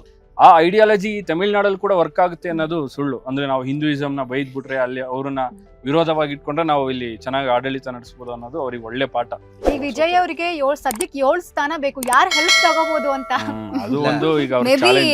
ನನ್ ಪ್ರಕಾರ ಡಿಎಂಗೆ ಏನಾದ್ರೂ ಅಂದ್ರೆ ಇಲ್ಲ. ತುಂಬಾ ಕಡಿಮೆ ಅಂದ್ರೆ Yeah, ನನಗೆ yeah. ಏನ್ ಅನ್ಸುತ್ತೆ ಅಂದ್ರೆ DIMK ನಲ್ಲ ಹಾ. DMK ನಲ್ಲ ಹ್ಮ್. ಇಂಡಿವಿಜುವಲ್ ಆಗಿ ಅವರೇ ಗೆಲ್ತಾರೆ. ಟಿವಿಗೆ ಬರ್ತಾರೆ. ನೀವ್ ಹೇಳು ಬೇಕಂದ್ರಲ್ಲ ಹಾ. ಅವರೇ ಬರ್ತಾರೆ ಇವ್ರು. ಇಲ್ಲ, ಬೇರೆ ಹಾ. ಅವ್ರ ಸೀನ್ ಅದಿಲ್ಲ ಅಂದ್ರೂ ಅಲ್ಲಂತ. ಚಾನ್ಸ್ ಇದೆ ಈಗ. ಅಂದ್ರೆ ಈಗ ಕಾಂಗ್ರೆಸ್ ಅವ್ರದ್ದು ಒಂದು 4-5 ಸೀಟ್ ಇದೆ, ಇದೆ, ಅವ್ರು ಬಂದ್ರೆ ಮತ್ತೆ ಮುಗ್ದೋಯ್ತು. PMK ಇದೆ, ಅವ್ರದ್ದೆಲ್ಲ ಈಗ ಅವರೇ ಬಂದ್ರೆ ಸಾಕು ಇವರಿಗೆ 118 ಕ್ರಾಸ್ ಹೌದು. ನೀವು ಮಾಡ್ಬೋದು. ಯಾರಿಗೂ ಅಪ್ರೋಚ್ ಮಾಡೋ ಅವಶ್ಯಕತೆನೇ ಇರಲ್ಲ. ಆದ್ರೆ ಏನಾದ್ರು ಉಲ್ಟಾ ಆಗಿ ಏನಾದ್ರು DMK AIDMK ಏನಾದ್ರು ಅವರಿಬ್ರು ಏನಾದ್ರು ಒಂದಾದ್ರೆ ಒಂದಾದ್ರೆ ತೀರಾ ಚಾನ್ಸಸ್ ಕಡಿಮೆ. ಕಡಿಮೆ. ಅಪ್ಪಿತಪ್ಪಿ ಅದಾಗೋಯ್ತು ಅಂದ್ರೆ ಇಡೀ ದೇಶದಲ್ಲಿ ಇದೊಂಥರ ಬಿಗ್ಗೆಸ್ಟ್ ಅಂದ್ರೆ ಟ್ವಿಸ್ಟ್ ಇದು. ವಿಜಯ್ ಅವರು ಸೈಲೆಂಟ್ ಆಗಿ ಪ್ರಚಾರ ಮಾಡಿದ್ರು ಕೂಡ ಅವ್ರು ಒಂದಷ್ಟು ಗ್ಯಾರಂಟಿಗಳನ್ನ ಕೊಡೋದಾಗಿರ್ಬೋದು, ಹೆಣ್ಮಗು ಜನಿಸ್ತು ಅಂದ್ರೆ ರಿಂಗ್ ಕೊಡೋದಾಗಿರ್ಬೋದು, ಈ ತರ ಎಲ್ಲ ಹ್ಮ್. ರೂಲ್ಸ್ ಗಳನ್ನ ಹಾಕೊಂಡಿದ್ದಾರೆ. ಆಮೇಲೆ ಸೈಲೆಂಟ್ ಆಗಿ ಅವ್ರು ಹೇಳೋದನ್ನ ಮಾಡ್ತಾ ಬಂದಿದ್ದಾರೆ. ಇಲ್ಲ, ತಮಿಳ್ನಾಡಲ್ಲಿ ಏನಿದು ಉಚಿತ ಕೊಡ್ತೀವಿ ಅಂತ ಗ್ಯಾರಂಟಿ ಯೋಜನೆ ಇರುತ್ತಲ್ಲ, ನಮ್ ತರ ಈಗ ಕೊಟ್ಟಿದ್ದಾರೆ ಅಷ್ಟೇ ಕರ್ನಾಟಕದಲ್ಲಿ. ಇದು ಹೌದು. ಮುಂಚೆನೆ ಇತ್ತು. ಇದೆ. ಜಯಲಲಿತಾ ಅವರು ನೀವು ನೋಡಿರ್ಬೋದು, ಸೆಕೆಂಡ್ PUC ಪಾಸ್ ಆದವರಿಗೆ ಲ್ಯಾಪ್ಟಾಪ್, ಲ್ಯಾಪ್ಟಾಪ್, ಡಿಗ್ರಿ, ಆಮೇಲೆ ಇನ್ನೊಂದ್ ಯಾವ್ದೋ ಪಕ್ಷ ಫ್ರಿಡ್ಜ್, ಮನೆಗೆ ಏನ್ ಬೇಕು ಫ್ಯಾನ್ home ಎಲ್ಲ appliances ಕೊಡ್ತಾ ಎಲ್ಲ ಇದ್ದಾರೆ. ಸೊ ಕೊಡ್ತಾರೆ, ಅಲ್ಲಿ ಹೌದು. ಕ್ಲಿಕ್ ವರ್ಕ್ ಆಗುತ್ತೆ. ಅಲ್ಲಿ ಏನು ಇದು ಸ್ಟಾರ್ಗಿರಿ ಹೌದು, ಜೊತೆಗೆ ಹೌದು. ಈ ಗ್ಯಾರಂಟಿ ಯೋಜನೆ ಇರುತ್ತೆ. ಹ್ಮ್. ತಮಿಳ್ನಾಡಲ್ಲಿ ಹೆಂಗಾರೆ ಜನಗಳಿಗೆ ಪ್ರೀತಿ ವಿಶ್ವಾಸದಿಂದ ನಮ್ಮ ಹೌದು. ಮನೆಯವನು ತರ ಹ್ಮ್. ಮಾತಾಡ್ಸಿದ್ರೆ ಹ್ಮ್. ನಿಮಗೆ ಅಲ್ಲಿ ವೋಟ್ ಫಿಕ್ಸ್. ಬಟ್ ಇಲ್ಲಿ ನಮ್ಮ ಕರ್ನಾಟಕ ಆಗಿರ್ಬೋದು ಇಲ್ಲ ಹಂಗಲ್ಲ. ನೀವು ಮನೆಯಲ್ಲಿ ಹೋಗಿ ಊಟ ಮಾಡಿದ್ರು ಕೂಡ ಗೊತ್ತಿದೆ, ಇನ್ ಹ್ಮ್. ಬರೀ ಇವಾಗ ಅಷ್ಟೇ ಎಲೆಕ್ಷನ್ ಟೈಮ್ ಅಲ್ಲಿ ಹೌದು. ಇನ್ ನಮ್ಮನ್ನ ಕೇರೆ ಮಾಡಲ್ಲ, ಇನ್ ಮಾತಾಡ್ಸಲ್ಲ, ಹ್ಮ್. ಆತರ ಅಂತ ಜನಗಳು. ಈಗ MJR ಅವರು ಅವಾಗ ಒಂದು ಏನು 30.37% ಅಲ್ಲಿ 130 ಸೀಟ್ಗಳನ್ನ ಗೆದ್ದು ಅಧಿಕಾರನ ಸ್ವೀಕಾರ ಮಾಡಿದ್ರು. ಸೊ ಇವ್ರದ್ದು ಇನ್ನು ಮತ ಎಣಿಕೆ ಆಗಿರ್ಲಿಲ್ಲ, ಅಂದ್ರೆ ಫೈನಲ್ ಆಗಿರ್ಲಿಲ್ಲ. ಅಷ್ಟರೊಳಗೇನೆ 34%ಗೆ ಅಂದ್ರೆ ಅವರ ಒಂದು ರೆಕಾರ್ಡ್ ನ ಬ್ರೇಕ್ ಮಾಡುವಂತದ್ದು ವಿಜಯ್ ಅವ್ರಿಗೆ ಅದು ಪ್ಲಸ್ ಆಗಿದೆ ಅಂತ ಅನ್ಸುತ್ತೆ. ಅಲ್ಲ, ಇನ್ನ 100% ಕೌಂಟ್ ಆಗ್ಲಿ, ಇನ್ನು ಎಷ್ಟು ಆಗ್ಬೋದು ಗೊತ್ತಿಲ್ಲ. ಹೌದು, ಇಲ್ಲ 100% ಏನಂತಂದ್ರೆ ಏನ್ 100+ ಸೀಟ್ ಮುನ್ನಡೆ ಇದೆಯಲ್ಲ, ಹ್ಮ್, ಸೊ ಅದ ಇದ್ದೇ ಇರುತ್ತೆ. 100 ಒಳಗಡೆ ಅಂತೂ ಬರಲ್ಲ. ಹ್ಮ್. ಸೊ ಇವ್ರಿಗೆ ಬಹುಮತ ಒಂದು ಸಿಗದೆ ಇರ್ಬೋದು, ಹ್ಮ್. ಬಟ್ ಗೌರ್ಮೆಂಟ್ ರಚನೆ ಮಾಡಿ ಹೌದು, ಹೌದು. ಸಿಎಂ ಆಗುವ ಎಲ್ಲಾ ಸಾಧ್ಯತೆ ಜಾಸ್ತಿ. ಅಂದ್ರೆ 1977ರಲ್ಲಿ ಮಾಡಿರುವಂತ ರೆಕಾರ್ಡ್ ನ ಹ್ಮ್. ವಿಜಯ್ ಅವರೇ ಮುರಿಬೇಕಾಯ್ತಾ ಅಂತ 2026ಕ್ಕೆ ಬಂದು ಹೌದು. ವಿಜಯ್ ಅವರೇ ಮುರಿಬೇಕಾಯ್ತಾ ಅಂತ. ಅದು ಜನ ಬದಲಾವಣೆ ಕೇಳ್ತಾರೆ ಇವಾಗ. ಅಂದ್ರೆ ನೋಡಿ, MJR ಅವ್ರಿಗೂ ತುಂಬಾ ಪಾಪ್ಯುಲಾರಿಟಿ ಇತ್ತು. ಇತ್ತು ಜಯಲಲಿತಾ ಅವ್ರ ಆಗಿರ್ಬೋದು, ನೆಕ್ಸ್ಟ್ ಇವರೇ ಅನ್ಸುತ್ತೆ, ಹ್ಮ್. ವಿಜಯ್ ಅವ್ರಿಗೆ ಅನ್ಸುತ್ತೆ ಅಷ್ಟು ಹೌದು. ಪಾಪ್ಯುಲಾರಿಟಿ ಇರೋದು. ಇದೆ. ಬಟ್ ಹಾ. ಅದೇ ನೀವು ನೋಡ್ಬೋದು, ತೆಲಂಗಾಣ ಆಂಧ್ರದಲ್ಲಿ ತಗೊಂಡ್ರು ಅಷ್ಟೇ. ಪವನ್ ಹ್ಮ್. ಕಲ್ಯಾಣ್ ಅವ್ರು ಎಲ್ಲಿದ್ರು, ಅವರು ಪೊಲಿಟಿಕಲ್ ಎಂಟ್ರಿ ಆದಾಗ ಹ್ಮ್, ಹಾ. ಅವ್ರಿಗೆ ಅವರೇ ಗೆಲ್ತಾರೆ ಇಲ್ಲೋ ಅನ್ನೋ ಜೋಟಲ್ಲಿ ಹೌದು, ಹೌದು. ಅದೆಲ್ಲ ಪಾಸಿಬಲ್ ಇದೆ. ಬಟ್ ವಿಜಯ್ ಅವರು ಗೆಲ್ತಿನೋ ಇಲ್ವೋ ಗೊತ್ತಿಲ್ಲ, ಬಟ್ ಅವರು ಸ್ಟೆಪ್ ಬೈ ಸ್ಟೆಪ್ ಕೆಲಸನ ಮಾಡ್ಕೊಂಡ್ ಬಂದ್ರು. ಹೌದು. 2 ಇಯರ್ಸ್ ಇಂದ ಯಾರಿಗೂ ಗೊತ್ತಿರ್ಲಿಲ್ಲ ಅವ್ರು ಏನ್ ಮಾಡ್ತಿದ್ದಾರೆ ಅಂತ. ಹೌದು. ಸೊ ತ್ರಿಷಾ ಅವ್ರು ಹೇಳಿದ್ರು, ಇದೊಂದು ಕಾಂಟ್ರವರ್ಸಿ ಜಸ್ಟ್ ಹಿಂಗೆ ತಗೊಂತಿದ್ದೀನಿ. ಹ್ಮ್. ತ್ರಿಷಾ ಅವ್ರು ಹೇಳ್ತಾರೆ, ಒಂದು ಈಗ ವೈರಲ್ ಆಗ್ತಿರೋದು, ಅದು ಸದ್ಯಕ್ಕೆ ವೈರಲ್ ಆಗ್ತಾ ಅಂದ್ರೆ ಇವರು ಗೆಲ್ತಾರೆ ಅನ್ನೋದು ಗೊತ್ತಾದ್ಮೇಲೆ ವೈರಲ್ ಆಗ್ತಾ ಇರೋದು. ಹ್ಮ್. ನಾನ್ 10 ವರ್ಷ ಆದ್ಮೇಲೆ CM ಆಗ್ತೀನಿ ಅನ್ನೋಂಥದ್ದು ಒಂದು ಹಾ, ವಿಡಿಯೋ ಹೌದು, ವೈರಲ್ ಹೌದು. ಆಗ್ತಾ ಇದೆ. ಸೊ ಏನ್ ಹೇಳ್ತೀರಾ ಅದ್ರ ಅಲ್ಲ, ಬಗ್ಗೆ? ಚಾನ್ಸ್ ಇದೆ. ಅಂದ್ರೆ ಯಾಕೆಂತಂದ್ರೆ ಇವಾಗ ವಿಜಯ್ ಮತ್ತೆ ತ್ರಿಷಾಗೆ ಅಫೇರ್ ಇದೆ, ಅದು ಇದು ಕಾಂಟ್ರವರ್ಸಿ ಆಗ್ತಾ ಇದೆ. ಸೊ ಅದಕ್ಕೇನಾರು ಅವ್ರ ಜೊತೆ ಆಗಿದಾರ ಅಥವಾ ಯಾವ ರೀತಿ ಅಂತ ಅನ್ಸುತ್ತೆ? ಇಲ್ಲ, ಕರೆಕ್ಟ್. ಯಾಕೆಂದ್ರೆ ತ್ರಿಷಾ ವಿಜಯ್ ಅಫೇರ್ ಇರೋದು ಎಲ್ರಿಗೂ ಗೊತ್ತಿರೋ ವಿಚಾರ, ಈಗ ಹ್ಮ್, ಜಗಜಾಹೀರಾಗಿದೆ, ಅದ್ರಲ್ಲಿ ನೋ ಡೌಟ್. ಹ್ಮ್. ನೆಕ್ಸ್ಟ್ ಏನಂತಂದ್ರೆ ಈಗ ವಿಜಯ್ 2 ಕ್ಷೇತ್ರದಲ್ಲಿ ನಿಂತಿರೋದು. ಹ್ಮ್. ಆಲ್ಮೋಸ್ಟ್ 2ರಲ್ಲೂ ಗೆಲ್ಲೋ ಚಾನ್ಸ್ ಇದೆ, ಗೆಲ್ತಾರೆ. ಹೌದು. ಒಂದ್ರಲ್ಲಿ ಇರ್ಬೇಕಷ್ಟೇ. ಹ್ಮ್. ಇನ್ನೊಂದ್ರಲ್ಲಿ ರಾಜೀನಾಮೆ ಕೊಟ್ರೆ ಹ್ಮ್. ತ್ರಿಷಾನ ನಿಲ್ಸಿ ಗೆಲ್ಸ್ಕೊಂಡು ಅವರಿಗೆ DCM ಮಾಡೋ ಚಾನ್ಸ್ ಇದೆ ಅನ್ನೋ ಟಾಕ್ ಇದೆ. ಹೌದು, ಸೊ ಅದು ಎಷ್ಟು ನಿಜನೋ ಎಷ್ಟು ಸುಳ್ಳ ಗೊತ್ತಿಲ್ಲ. ವೈರಲ್ ಆಗ್ತಿರೋ Viral. ಸುದ್ದಿಗಳು. ಹೌದು. ಒಂದು ಟ್ರೆಂಡಿಂಗ್ ವಿಷಯ ಅಂದ್ರೆ ಅದೇ ತಮಿಳ್ನಾಡಲ್ಲಿ ತ್ರಿಷಾ, ವೆಸ್ಟ್ ಬೆಂಗಾಲ್ ಅಲ್ಲಿ ಅಮಿತ್ ಶಾ. ಅಮಿತ್ ಸೊ ಶಾ. ಎರಡು ಶಾಗಳ ಜೋಡಿ, 2 ಶಾಗಳ ಸ್ಟೇಟ್ ದಿಕ್ಕನ್ನೇ ಜೋಡಿ. ಬದಲಾವಣೆ ಹೌದು, ಮಾಡ್ತಾರೆ. ಹೌದು. ಅಂದ್ರೆ ವಿಜಯ್ ಅವ್ರ ಆಡಳಿತಕ್ಕೆ ಬಂದ್ರೆ ಹೆಂಗಿರ್ಬೋದು ಅಂತ ಒಂದು ಇಮ್ಯಾಜಿನೇಷನ್. ಯಾವ ರೀತಿ ಇರ್ಬೋದು ಅಂತ. ಅಲ್ಲ, ಒಂದು ಈಸಿನೂ ಇಲ್ಲ. ಅಂದ್ರೆ ಎರಡ್ ಪಕ್ಷ ಇದೆಯಲ್ಲ ಇನ್ನ, ಸ್ಟಾಲಿನ್ದು ಮತ್ತೆ ಇನ್ನೊಬ್ರು ಯಾರಿದ್ದಾರೆ ADMK. ಸೊ ಅವ್ರಗಳ ರಿಯಾಕ್ಷನ್ ಅಥವಾ ಹೆಂಗಿರ್ಬೋದು ಅಂತ. ಒಂದೇನಂತಂದ್ರೆ ಈ ಫಸ್ಟ್ ಟೈಮ್ ಅಲ್ವಾ, ಸೊ ಹಂಗಾಗಿ ಇವರಿಗೆ ಒಂದು ಚಾಲೆಂಜ್ ಇರುತ್ತೆ. ಈಗ ಅವರೇ ಒಂದು ಸೆಟ್ ಆಫ್ ರೂಲ್ಸ್ ಫಾಲೋ ಮಾಡಿರ್ತಾರೆ. ಇವ್ರದ್ದು ಪ್ರಚಾರಗಳು ಸಿಕ್ಕಾಪಟ್ಟೆ ಇರುತ್ತೆ ಅಲ್ವಾ, ಟಿವಿ ಮುಖಾಂತರ ಆಗಿರೋದು, ಮಾಧ್ಯಮಗಳ ಮುಖಾಂತರ ಆಗಿರೋದು. ಬಟ್ ವಿಜಯ್ ಅವ್ರು ಯಾವ್ದು ಮಾಡ್ಲಿಲ್ಲ, ಸೈಲೆಂಟ್ ಆಗಿ ಅವ್ರ ಕೆಲಸನ ಅವ್ರು, ಅದು ಕರೂರ್ ಕಾಲ್ ತುಳಿತ ಆದ್ಮೇಲಂತೂ ಅವ್ರು ಸಿಕ್ಕಾಪಟ್ಟೆ ತುಂಬಾ ಅವಾಯ್ಡ್ ಮಾಡಿದ್ರು ಮಾಧ್ಯಮಗಳು. ಅದು ಇದು ಏನೋ ಫ್ಯಾನ್ಸ್ ಗಳನ್ನ ಮೀಟ್ ಮಾಡೋದಾಗಿರ್ಬೋದು, ಪ್ರತಿಯೊಂದನ್ನು ಅವಾಯ್ಡ್ ಮಾಡಿ. ಫ್ಯಾನ್ಸ್ ನೇರ ಸಂಪರ್ಕ ಮಾಡೋದು, ಯಾವ್ದೋ ಮೀಡಿಯಾ ಥ್ರೂ ಹೋಗಿಲ್ಲ, ಸೋಶಿಯಲ್ ಮೀಡಿಯಾ ಥ್ರೂ ಹೋಗಿಲ್ಲ, ಅಥವಾ ನಮ್ಮ ಇಲ್ಲೆಲ್ಲ ಮಾಡ್ತಾರಲ್ಲ ಒಂದು ಕಾರೆಲ್ಲ ಬಂದ್ಬಿಟ್ಟು ಹಾಯ್ ಹೇಳ್ಬಿಟ್ಟು ಅದು ಮಾಡಿಲ್ಲ, ಸೈಕಲ್ ಅಲ್ಲಿ ಆ ಟೈಮ್ ಅಲ್ಲಿ ಮಾಡಿಲ್ಲ. ಅದನ್ನ ನಾನು ಹೇಳ್ತಾ ಇದೀನಿ. ಏನ್ ಗೊತ್ತಾ, ಇವಾಗ ಸಿದ್ದರಾಮಯ್ಯ ಸಾರಿ ನಾನು ತಗೊಂತಾ ಇದೀನಿ ಹಾಗೆ, ಅಂದ್ರೆ ನಮ್ಮ ಒಂದು ಕರ್ನಾಟಕದಲ್ಲಿ ಆಗಿದ್ರೆ ಎಲೆಕ್ಷನ್ ಟೈಮ್ ಅಲ್ಲಿ ಮನೆಗೆ ಬಂದು ಪ್ರಚಾರಗಳು ಮಾಡ್ತಾ ಇದ್ರು. ಜಸ್ಟ್ ಎಲೆಕ್ಷನ್ ಟೈಮ್ ಅಲ್ಲಿ ಆ ರೋಡ್ ಹಾಕ್ಸೋದಾಗಿರ್ಬೋದು, ಕಿತ್ತೋಗಿರೋ ರೋಡ್, ಅಂದ್ರೆ ಅದು ಒಂದ್ ವಾರ ಕಿತ್ತೋದ್ರೂ ಪರವಾಗಿಲ್ಲ. ಬಟ್ ಅಲ್ಲಿ ಹಂಗಲ್ಲ, ಅವರು 2 ವರ್ಷದಿಂದ ಮಾಡ್ಕೊಂಡ್ ಬಂದಿದ್ದಾರೆ. ಅಷ್ಟು ಒಂದು ಸಾಮ್ರಾಜ್ಯನೇ ಕಟ್ಟಬೇಕು ಅಂದ್ರೆ ಟಿಕೆಟ್ ಕೊಟ್ಟಿದ್ದು ಹೌದಲ್ಲ, ಅವ್ರ ಡ್ರೈವರ್ ಟಿಕೆಟ್ ಅನೌನ್ಸ್ ಮಾಡ್ತಾರೆ. ಆತರ ಒಂದು ಮನುಷ್ಯತ್ವ, ಹೌದು, ಆತರದ್ದು ಯಾರಿಗೂ ಬರಲ್ಲ ಅಂತ ಅನ್ಸುತ್ತೆ ನನ್ನ ಪ್ರಕಾರ. ಇವರು ನನ್ನ ಮಗನ್ನೇ ನಾನು ರಾಜಕೀಯಕ್ಕೆ ತಗೊಂಡ್ಬರ್ತೀನಿ, ನಾನೇ CM ಆಗ್ಬೇಕು, ಇವರಿಬ್ರದ್ದು ಕುರ್ಚಿ ಕಿತ್ತಾಟ ಗೊತ್ತಲ್ವಾ. ಸೊ ಆತರ ಅಲ್ಲಿ ಆಗಿಲ್ಲ ಅಂತ. ಒಬ್ಬ ಡ್ರೈವರ್ ಮಗ ಅಂದ್ರೆ ಯಾರು, ವಿಜಯ್ ಬೇರೆ ಯಾರಾದ್ರೂ ಇರ್ಬೋದಲ್ಲ, ಅವ್ರಿಗೂ ತರ್ಬೋದಲ್ವಾ. ಡ್ರೈವರ್ ಮಗಂಗೆ ಯಾಕೆ ಕೊಡ್ಬೇಕು? ಅಷ್ಟು ಈಸಿಯಾಗಿ ತಮಿಳ್ನಾಡು ಜನಗಳು ಅಕ್ಸೆಪ್ಟ್ ಮಾಡ್ಕೊಳಲ್ಲ. ಬಟ್ ವಿಜಯ್ ಅವ್ರನ್ನ ಸ್ಟ್ರಾಂಗ್ ಆಗಿ ನಂಬಿದ್ದಾರೆ. ಅದೇ ಅವ್ರದ್ದು ಆಕ್ಟಿಂಗ್ ಒಂದೇ ಮ್ಯಾಟರ್ ಅಲ್ಲ ಅನ್ನೋದಕ್ಕೆ ಅದೇ ಎಕ್ಸಾಂಪಲ್. ಅಲ್ಲ, ಇನ್ನೊಂದೇನಂದ್ರೆ ಸಿಎಂ ಅವ್ರು ನೀವು ಅಷ್ಟೇ ಹೇಳಿದಕ್ಕೆ ಒಂದೇ ಉದಾಹರಣೆ ಏನಂತಂದ್ರೆ ನೋಡಿ, ಇವಾಗ ಸಿಎಂನೇ ಕ್ಯಾಂಡಿಡೇಟ್ ಸ್ಟಾಲಿನ್ ಅವ್ರನ್ನೇ ಸೋಲ್ಸಿದ್ದಾರೆ. ಅಷ್ಟೇ ಮುಗಿತಲ್ಲಿ. ಸೊ ನೀನೇನು ಮಾಡಿಲ್ಲ, ಮಾಡಕ್ ಬರ್ತಿದ್ದಾರೆ. ಹಿಂದುಳಿದವ್ರನ್ನು ಮುಂದೆ ತಗೊಂಡ್ಬರ್ಬೇಕು ಅನ್ನೋದು ಇದ್ರಲ್ಲಿ ಎದ್ದು ಕಾಣಿಸ್ತಾ ಇದೆ ವಿಜಯ್ ಅವ್ರದ್ದು. ಅದೊಂದು ಪ್ಲಸ್ ಆಗುತ್ತೆ ಅವ್ರಿಗೆ, ಮುಂದಿನ ರಾಜಕಾರಣದಲ್ಲಿ ಪ್ಲಸ್ ಆಗುತ್ತೆ. ಇನ್ನೊಂದು ಅಭಿಮಾನಿಗಳಿಗೆ ಇನ್ನೊಂದು ಬೇಜಾರ ಏನಂದ್ರೆ, ಅವರು ಆಕ್ಟಿಂಗ್ ಬಿಟ್ಟಿರೋ ಅಂದ್ರೆ ಸಿನಿಮಾಗ್ ಬರೋದು ಏನೋ ಲಾಸ್ಟ್ ಸಿನಿಮಾ ಜನನಾಯಕನ್ ಅನ್ನೋದು, ಡಬಲ್ ಸಂಭ್ರಮದಾಗ ಸಿನಿಮಾ ಬೇರೆ ರಿಲೀಸ್ ಆಗ್ತಿದೆ May 8ಕ್ಕೆ, ಅದು ಈ 4ಕ್ಕೆ. ಅಂದ್ರೆ ವಿಜಯ್ ಅವ್ರು ಗೆಲ್ತಾರೆ ಅಂತ ಯಾರು ಇದುವರೆಗೂ ಊಹಿಸಿರ್ಲಿಲ್ಲ. ಅಂದ್ರೆ ಪ್ರಚಾರ ಕೂಡ ಇರ್ಲಿಲ್ಲ ಅವರದ್ದು ಅಷ್ಟೊಂದಾಗಿ. ಅಂದ್ರೆ ADMKನೋ ಅಥವಾ DMKನೋ ಯಾವ್ದೋ ಬರುತ್ತೆ ಅಂತ, ಯಾಕಂದ್ರೆ ಅವ್ರು ತುಂಬಾ ವರ್ಷದಿಂದ ಬಂದಿರೋದ್ರಿಂದ ಅದ್ರಲ್ಲೇ ಯಾವ್ದೋ ಬರುತ್ತೆ, ವಿಜಯ್ ಅವ್ರು ಗೆಲ್ಲಲ್ಲ, may be better next time ಅಂತ ಆತರ ಫೀಲ್ ಮಾಡಿದ್ರು ಎಲ್ಲಾನು. ಅದೇ ಓಟು ಡಿವೈಡ್ ಆಗುತ್ತೆ ಅನ್ಕೊಂಡಿದ್ರು, ಬಟ್ ಇವಾಗ ಬೇರೆ ತರನೇ ಆಯ್ತು. ಅಂದ್ರೆ ಅಭಿಮಾನಿಗಳೆಲ್ಲರೂ, ಅಂದ್ರೆ ಒಂದೇ ಏನು ಮಾತಲ್ಲಿ ಹೇಳ್ಬೇಕು ಅಂದ್ರೆ, ಅಭಿಮಾನಿಗಳೆಲ್ಲರೂ ಅವ್ರು ಪ್ರಚಾರಕ್ಕೆ ಬಂದವರು ಎಲ್ರೂ ವೋಟ್ ಹಾಕ್ತಾರೆ ಅಂತ ಹೆಂಗ್ ಹೇಳ್ತೀರಾ ಅನ್ನೋದು. ಬಟ್ ಅದ್ ಪ್ರೂವ್ ಆಗಿದೆ, ಬಟ್ ಹಾಕಿದ್ರು ಅನ್ನೋದು ಪ್ರೂವ್ ಆಯ್ತು. ಅಂದ್ರೆ ಇಲ್ಲಿ ಸಾಕಷ್ಟು ಯೂತ್ಸೇ ವೋಟ್ ಹಾಕಿರೋದು ಅನ್ನೋದು ಮೇನ್ ವಿಚಾರ. ನಮ್ ಯೂತ್ಸ್ ಏನಂದ್ರೆ ಬದಲಾವಣೆ ಬೇಕು. ಅಂದ್ರೆ 18ರಿಂದ 23-25 ವರ್ಷದ ಒಳಗಿನವರು ಸಾಕಷ್ಟು ವೋಟ್ ಹಾಕಿರೋದು ಅನ್ನೋದು ಇಲ್ಲಿ ಹೈಲೈಟ್ ಆಗುತ್ತೆ. ಯಾವ ರೇಂಜಿಗೆ ವಿಜಯ್ ತುಂಬಾ ಸೀನಿಯರ್, ಬಟ್ ಅವ್ರಿಗೆ ಯಾವ ರೇಂಜಿಗೆ ಯೂತ್ ಫ್ಯಾನ್ ಇದಾರೆ ಅನ್ನೋದು ವಿಶೇಷ. ಸೊ ಅಸ್ಸಾಮಲ್ಲೂ ಈಗ ಬಿಜೆಪಿ ಹ್ಯಾಟ್ರಿಕ್ ಗೆಲುವಾಗಿದೆ. ಹೌದು, ಅಲ್ಲಿ ಅವ್ರದ್ದು ಹಿಮಂತ್ ಬಿಸ್ವಾ ಶರ್ಮಾ ಅವ್ರದ್ದು ಲೀಡರ್ಶಿಪ್ ತುಂಬಾ ಚೆನ್ನಾಗಿ ಸ್ಟ್ರಾಂಗ್ ಇದೆ. ಅವರಿಗೆ ಅದೇನು ನೆಗೆಟಿವ್ ಆಗಿಲ್ಲ. ತುಂಬಾ ಕಡಿಮೆ ಪಕ್ಷಗಳು ಅಲ್ವಾ, ಅಂದ್ರೆ 3 ಒಂದು ಕಾಂಗ್ರೆಸ್, ಒಂದು ಬಿಜೆಪಿ, ಒಂದು ಅದರ್ಸ್.